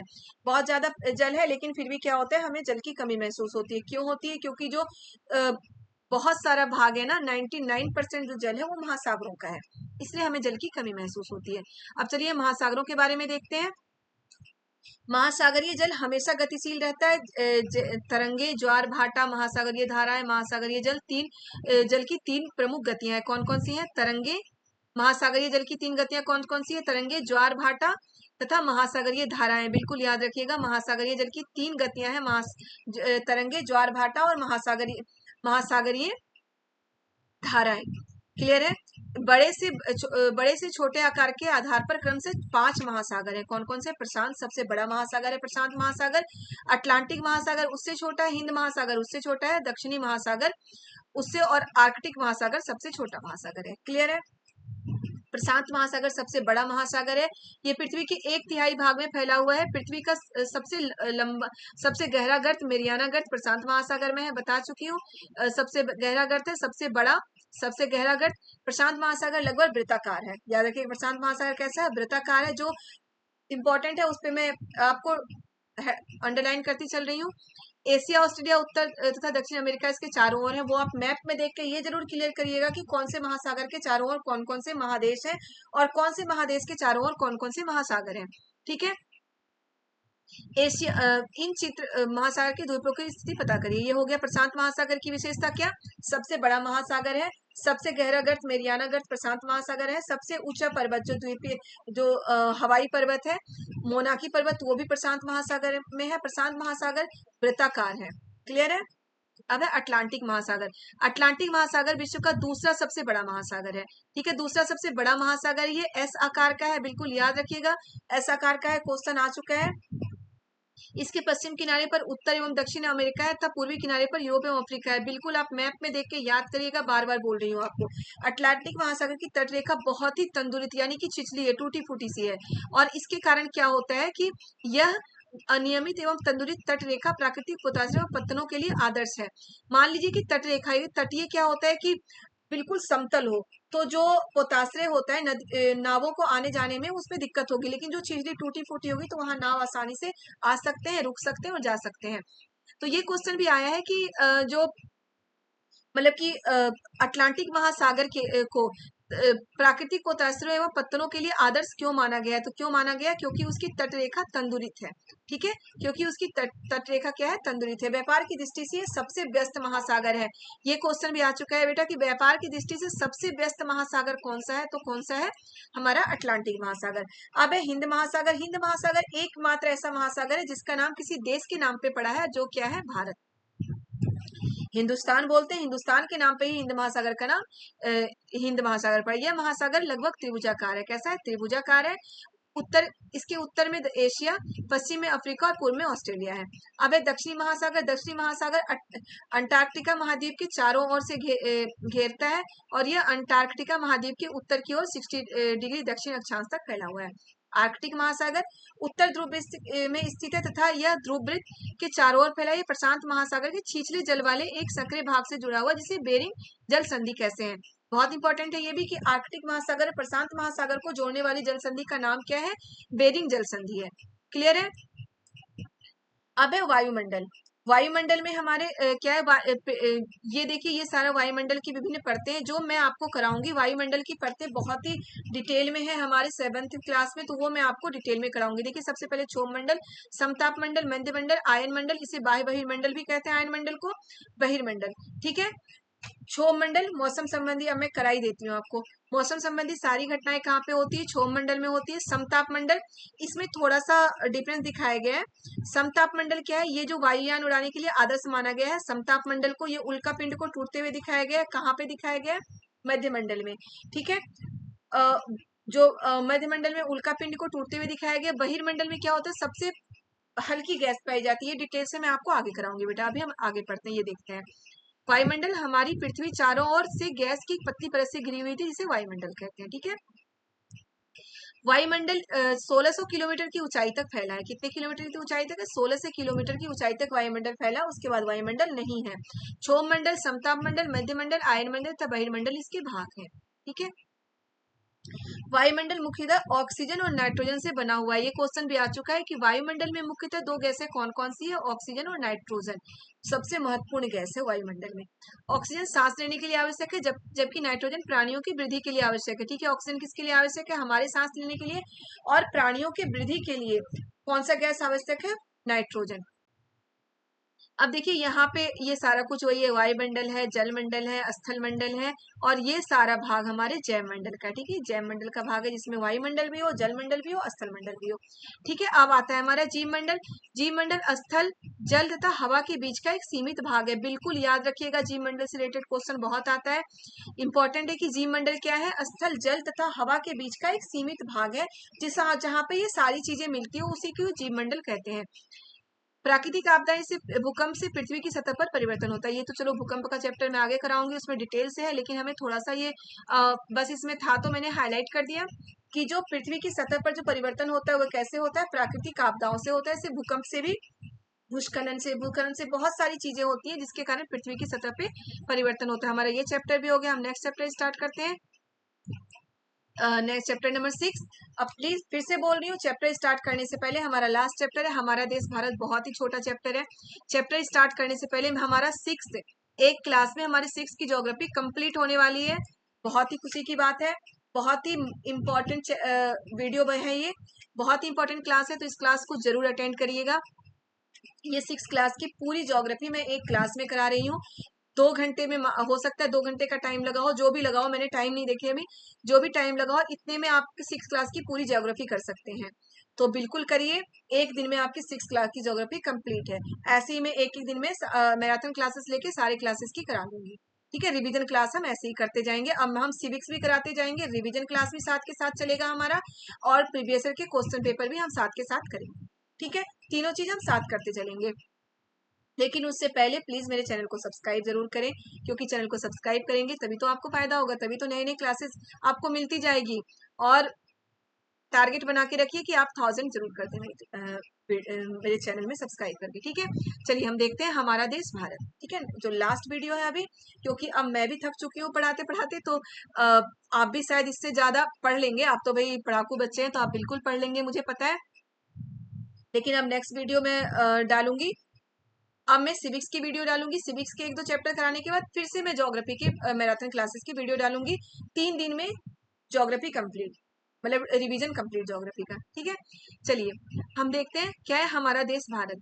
भारत एक बहुत बड़े भौगोलिक विस्तार वाला देश है, पता है हम सबको। उत्तर में यह हिमालय के ऊंचे शिखरों से, पश्चिम में अरब सागर, पूरब में बंगाल की खाड़ी और दक्षिण में हिंद महासागर भारतीय प्रायद्वीप के तटों पर लहराते हैं। बिल्कुल याद रखिएगा, उत्तर में हमारा हिमालय है, पश्चिम में हमारा अरब सागर है, इधर क्या है अरब सागर है, ओके, पूरब बंगाल की खाड़ी है और नीचे क्या है हमारा हिंद महासागर है। क्लियर है। अब भारत का क्षेत्रफल कितना है, 32.8 लाख वर्ग किलोमीटर भारत का क्षेत्रफल है। प्रायद्वीप, भारत भारतीय उपमहाद्वीप या प्रायद्वीप भारत को बोला जाता है। क्यों बोला जाता है? प्रायद्वीप स्थल का वह भाग है जो 3 तरफ जल से घिरा रहता है। तो भारत हमारा 3 तरफ जल से घिरा है और एक तरफ इसके पहाड़ है, इसलिए इसको भारतीय उपमहाद्वीप या फिर प्रायद्वीप बोला गया है। ठीक है। अब देखिए स्थिति देखते हैं, भारत की स्थिति क्या है। भारत उत्तरी गोलार्ध में स्थित है, बता चुकी हूँ मैं ये सारे की आपको पहले ही बता चुकी। कर्क रेखा 23.5 डिग्री उत्तर देश के लगभग मध्य से गुजरती है, ये भी मैं आपको बता चुकी हूँ। भारत का जो मुख्य भूमि का विस्तार है, भारत की मुख्य भूमि का विस्तार है दक्षिण से उत्तर की ओर, यानी कि दक्षिण से उत्तर की ओर भारत की मुख्य भूमि का विस्तार कहाँ से है, विषुववृत्त से। विषुववृत्त से हम देखेंगे क्योंकि उत्तरी गोलार्ध में है, तो यहाँ पे जो यहाँ से अगर भारत हमारा स्टार्ट हो रहा है तो यहाँ पे कितना विषुववृत्त से यहाँ पे कितना डिग्री है, 8 डिग्री 4 उत्तर। और जो भारत का लास्ट, मान लो कि यहाँ पे हिमालय पर्वत यानी कि कश्मीर है, तो ये क्या है 37 डिग्री 6 उत्तर अक्षांश। और पूर्व से पश्चिम की ओर ये मान लीजिए हमारा क्या हो गया, ग्रीनविच या 0 डिग्री देशांतर। यहाँ से पश्चिम की ओर, तो यहाँ से अगर चलेंगे हमारा भारत अगर यहाँ से चल रहा है, स्टार्ट हो रहा है, तो ये हमारा 68 डिग्री 7 है, ठीक है, पूर्व देख लिखा हुआ है। और अगर हमारा भारत यहाँ पे वो हो रहा है, एंड हो रहा है, तो यहाँ पे क्या है 97 डिग्री 25 97 डिग्री 25 क्लियर है। तो ये भारत का विस्तार है, बिल्कुल याद रखिएगा। संयुक्त राज्य अमेरिका में 7 एवं कनाडा में 6 मानक समय है। अभी हम पीछे पढ़ चुके हैं कि रूस में 11 मानक समय है, तो ये भी इंपॉर्टेंट है कि संयुक्त राज्य अमेरिका में कितने हैं, 7 है, और कनाडा में 6 मानक समय है। इंपॉर्टेंट है बेटा, भारत में एक ही मानक समय है 82.5 डिग्री पूर्व, रूस में 11 मानक समय है, संयुक्त राज्य अमेरिका में 7 मानक समय है और कनाडा में 6 मानक समय है। याद रखना है आपको, बिल्कुल ओके। चलिए आगे देखते हैं। बता चुकी 82.5 डिग्री पूर्व भारत का मानक समय है। ये भारत के जो बंगाल अरब सागर इधर है, पश्चिम की ओर पूरब में बंगाल की खाड़ी है, नीचे हिंद महासागर है, ऊपर हिमालय पर्वत है, पाकिस्तान, अफगानिस्तान, चीन, नेपाल, भूटान, बांग्लादेश, म्यांमार, ये सभी हमारे क्या है, पड़ोसी देश हैं। ये श्रीलंका है, श्रीलंका और भारत को अलग करने वाली जल संधि का नाम क्या है, पाक जल संधि। याद रखिएगा, पाक जल संधि से पाकिस्तान को नहीं याद रखना है, पाक जल संधि से हमें भारत और श्रीलंका के बीच की संधि को याद रखना है। ओके, इस चैप्टर में ज्यादा कुछ है नहीं। अब देखिए, दिल्ली भारत की राजधानी है, राज्यों का निर्माण मुख्यतः भाषाओं के आधार पर हुआ। ये मैं आपको हिस्ट्री में भी पढ़ा चुकी हूँ कि जो भारत में राज्यों का निर्माण हुआ है किससे हुआ है, भाषाओं के आधार पर हुआ है। भौतिक विभाजन भारत में क्या है, पर्वत भी है, पठार भी है, मैदान भी है और तट तथा द्वीप समूह भी है भारत में। अब थोड़ा सा है, ये देख सकते हैं कि सबसे उत्तर में स्थित श्रृंखला को बृहत हिमालय या हिमाद्री कहते हैं। यहाँ से क्वेश्चन आता है बेटा, तो ये हमें देखना है अच्छे से कि सबसे उत्तर में यानी कि सबसे ऊपर में जो हिमालय की श्रृंखला है उसे बृहत हिमालय कहते हैं या फिर हिमाद्री कहते हैं। बृहत हिमालय यानी कि सबसे बड़ा हिमालय या फिर हिमाद्री कहते हैं। इस श्रृंखला में विश्व की सबसे ऊंची शिखर है जिसे एवरेस्ट की चोटी बोला गया है। मध्य हिमालय या हिमाचल बीच में क्या है, मध्य हिमालय हिमाचल हिमाद्री के दक्षिण में यानी कि थोड़ा सा नीचे। मध्य हिमालय या हिमाचल क्या है, हिमाद्री के दक्षिण में है। और सबसे नीचे शिवालिक सबसे दक्षिण में स्थित सबसे दक्षिण में स्थित श्रृंखला है, हिमालय की श्रृंखला है। सबसे ऊपर बृहत हिमालय जिसे हिमाद्री कहते हैं, उससे नीचे मध्य हिमालय या हिमाचल और सबसे नीचे है शिवालिक। क्लियर है। भारत में उत्तरी मैदान भी है जो बहुत ज्यादा उपजाऊ होता है। बहुत ज्यादा उपजाऊ होने का कारण ये है कि गंगा यमुना बहुत सारी नदियां वहां से बनती है, तो बाढ़ के मैदान के कारण वो बहुत ज्यादा उपजाऊ है। भारतीय मरुस्थल भी है। भारतीय मरुस्थल कहाँ कहाँ है, जो मरुस्थल क्या होता है, शुष्क, गर्म एवं रेतीला होता है। राजस्थान और जो गुजरात का कुछ एरिया है वो मरुस्थलीय एरिया है। ठीक है, यहाँ वनस्पति बहुत कम मात्रा में पाई जाती है, पानी भी कम, मतलब बारिश भी कम होता है। विंध्य एवं सतपुड़ा की महत्वपूर्ण श्रृंखलाएं भी यहाँ पे है। ठीक है। महत्वपूर्ण संख्या तटीय मैदान भी भारत में है। तटीय मैदान यानी कि समुद्र से सटा हुआ तटीय मैदान भी है। महानदी गोदावरी, कृष्णा तथा कावेरी बंगाल की खाड़ी में गिरती है। भारत की बहुत सारी नदियां हैं, जैसे महानदी गोदावरी, कृष्णा तथा कावेरी कहाँ पे गिरती है? बंगाल की खाड़ी में जाके मिल जाती है। गंगा नदी भी बंगाल की खाड़ी में मिलती है। ठीक है। तटीय मैदान यानी कि जो दक्षिण की ओर बहने वाली नदियां हैं, दक्षिण की ओर बहने वाली नदियां महानदी गोदावरी, कृष्णा तथा कावेरी है, वो कहाँ जाती है? बंगाल की खाड़ी में। ये दक्षिण की ओर बहने वाली नदियां हैं हमारी। ओके, देखिए यहाँ पे प्रवाल छोटे समुद्री जंतुओं के कंकाल है, जिसे पॉलिप कहा जाता है। ये जीवित पॉलिप मरते हैं तब उनका कंकाल बन जाता है। प्रवाल द्वीप किसे बोला गया है? प्रवाल द्वीप होता है जो जीव जंतुओं के कंकाल से बनता है। याद रखिएगा, जीव जंतुओं के कंकाल से बनता है, जिसे क्या बोला गया है? पॉलिप बोला गया है। बिल्कुल आपको याद रखना है। ओके, चलिए आगे देखते हैं। अगर कुछ और होगा पढ़ना देखने को तो हम जरूर इसमें देखेंगे, क्योंकि इसमें ज्यादा कुछ है नहीं। अब यहाँ पे देखिए, गंगा एवं ब्रह्मपुत्र नदियां विश्व के सबसे बड़े डेल्टा का निर्माण करती है। इसे क्या बोलते हैं? सुंदरवन डेल्टा। ओके, जलोढ़ निक्षेप क्या है? ये नदियां के द्वारा लाई गई बहुत महीन मिट्टी होती है तथा नदी बेसिन से निक्षेपित कर दी जाती है। निक्षेपित नदी बेसिन से मतलब छोड़ दी जाती है। बाढ़ के मैदान से जो मिट्टी आती है, बहुत महीन मिट्टी, वो क्या होता है कि जब पानी सूखने लगता है तो मिट्टी वहीं रह जाती है, उसी को जलोढ़ निक्षेप बोला गया है। सहायक नदी क्या होता है? सहायक नदी उसे कहते हैं जो एक नदियों में बहुत सारी नदियां आके मिल जाती हैं, तो उन सारी नदियों को सहायक नदी बोलते हैं, जिससे कारण क्या होता है, जो मेन नदी है उसको पानी मिलता है, उसे सहायक नदी बोलते हैं। क्लियर है? प्रवाल द्वीप भी आपका क्लियर हो गया। देखिए, भारत के दो द्वीप समूह है। लक्षद्वीप अरब सागर में स्थित है। लक्षद्वीप अरब सागर में, केरल के तट से कुछ दूर पर है। अंडमान निकोबार द्वीप कहाँ पे? भारत के दक्षिण पूर्वी दिशा में बंगाल की खाड़ी में स्थित है। मैप में मैं थोड़ा सा आपको बता दूं इससे। देखिए, लक्षद्वीप हमारा कहाँ पे है? अरब सागर में। अंडमान निकोबार कहाँ है? बंगाल की खाड़ी में। पूरब में अंडमान निकोबार, पश्चिम में लक्षद्वीप। क्लियर है बेटा? हमारा ये चैप्टर भी हो गया। 6 की पूरी ज्योग्राफी हमारी कंप्लीट हो चुकी है। मैं पहले ही बता चुकी थी कि ये जो वीडियो है हमारे लिए बहुत हेल्पफुल, बहुत इंपॉर्टेंट वीडियो होने वाला है। तो मैंने कोशिश की है कि बहुत कम समय में मैं आपका पूरा क्लियर करा दूं। 6 के सारे चैप्टर करा दूं। सारे चैप्टर करा चुकी हूँ मैं आपको 6 के। तो अभी तक जिन्होंने, फिर से बोल रही, जिन्होंने वीडियो को चैनल को सब्सक्राइब नहीं किया, वो चैनल को प्लीज सब्सक्राइब कर दें, वीडियो को लाइक करें। वीडियो पसंद आए तो प्लीज लाइक करें, कमेंट जरूर करें कि आपको कितना अच्छा लगा वीडियो, कितना हेल्पफुल है वीडियो। सब्सक्राइब तो करते जाएं आप, बिल्कुल फटाफट। जो भी नए जुड़ रहे हो, सबसे पहले चैनल को सब्सक्राइब करें, वीडियो देखें। मैं आपको बता चुकी हूँ कि मैं आप मैराथन क्लासेस, सिविक्स की मुझे जो पॉलिटी की है, सिविक्स की क्लासेस है, वो थ्योरी की क्लासेस मेरा 7th और 8th रह रहा है, तो वो क्लासेस मैं कराऊंगी। साथ के साथ मैराथन क्लासेस कराती जाऊंगी, प्रीवियस ईयर के क्वेश्चन पेपर भी हम कराते जाएंगे। ऑन लाइव क्लास अगर आप चाहते हैं तो आप मुझे कमेंट करके बताइए, टाइमिंग बता दीजिए, दिन बताइए कि आप कब लाइव क्लास चाहते हैं, मैं उस समय लाइव क्लास ले लूंगी। या तो मैं जो मैराथन क्लासेस कर रही हूँ इसकी लाइव क्लास ले सकती हूँ, या इंपॉर्टेंट क्वेश्चन की लाइव क्लासेस लूंगी, वो ज्यादा बेटर होगा।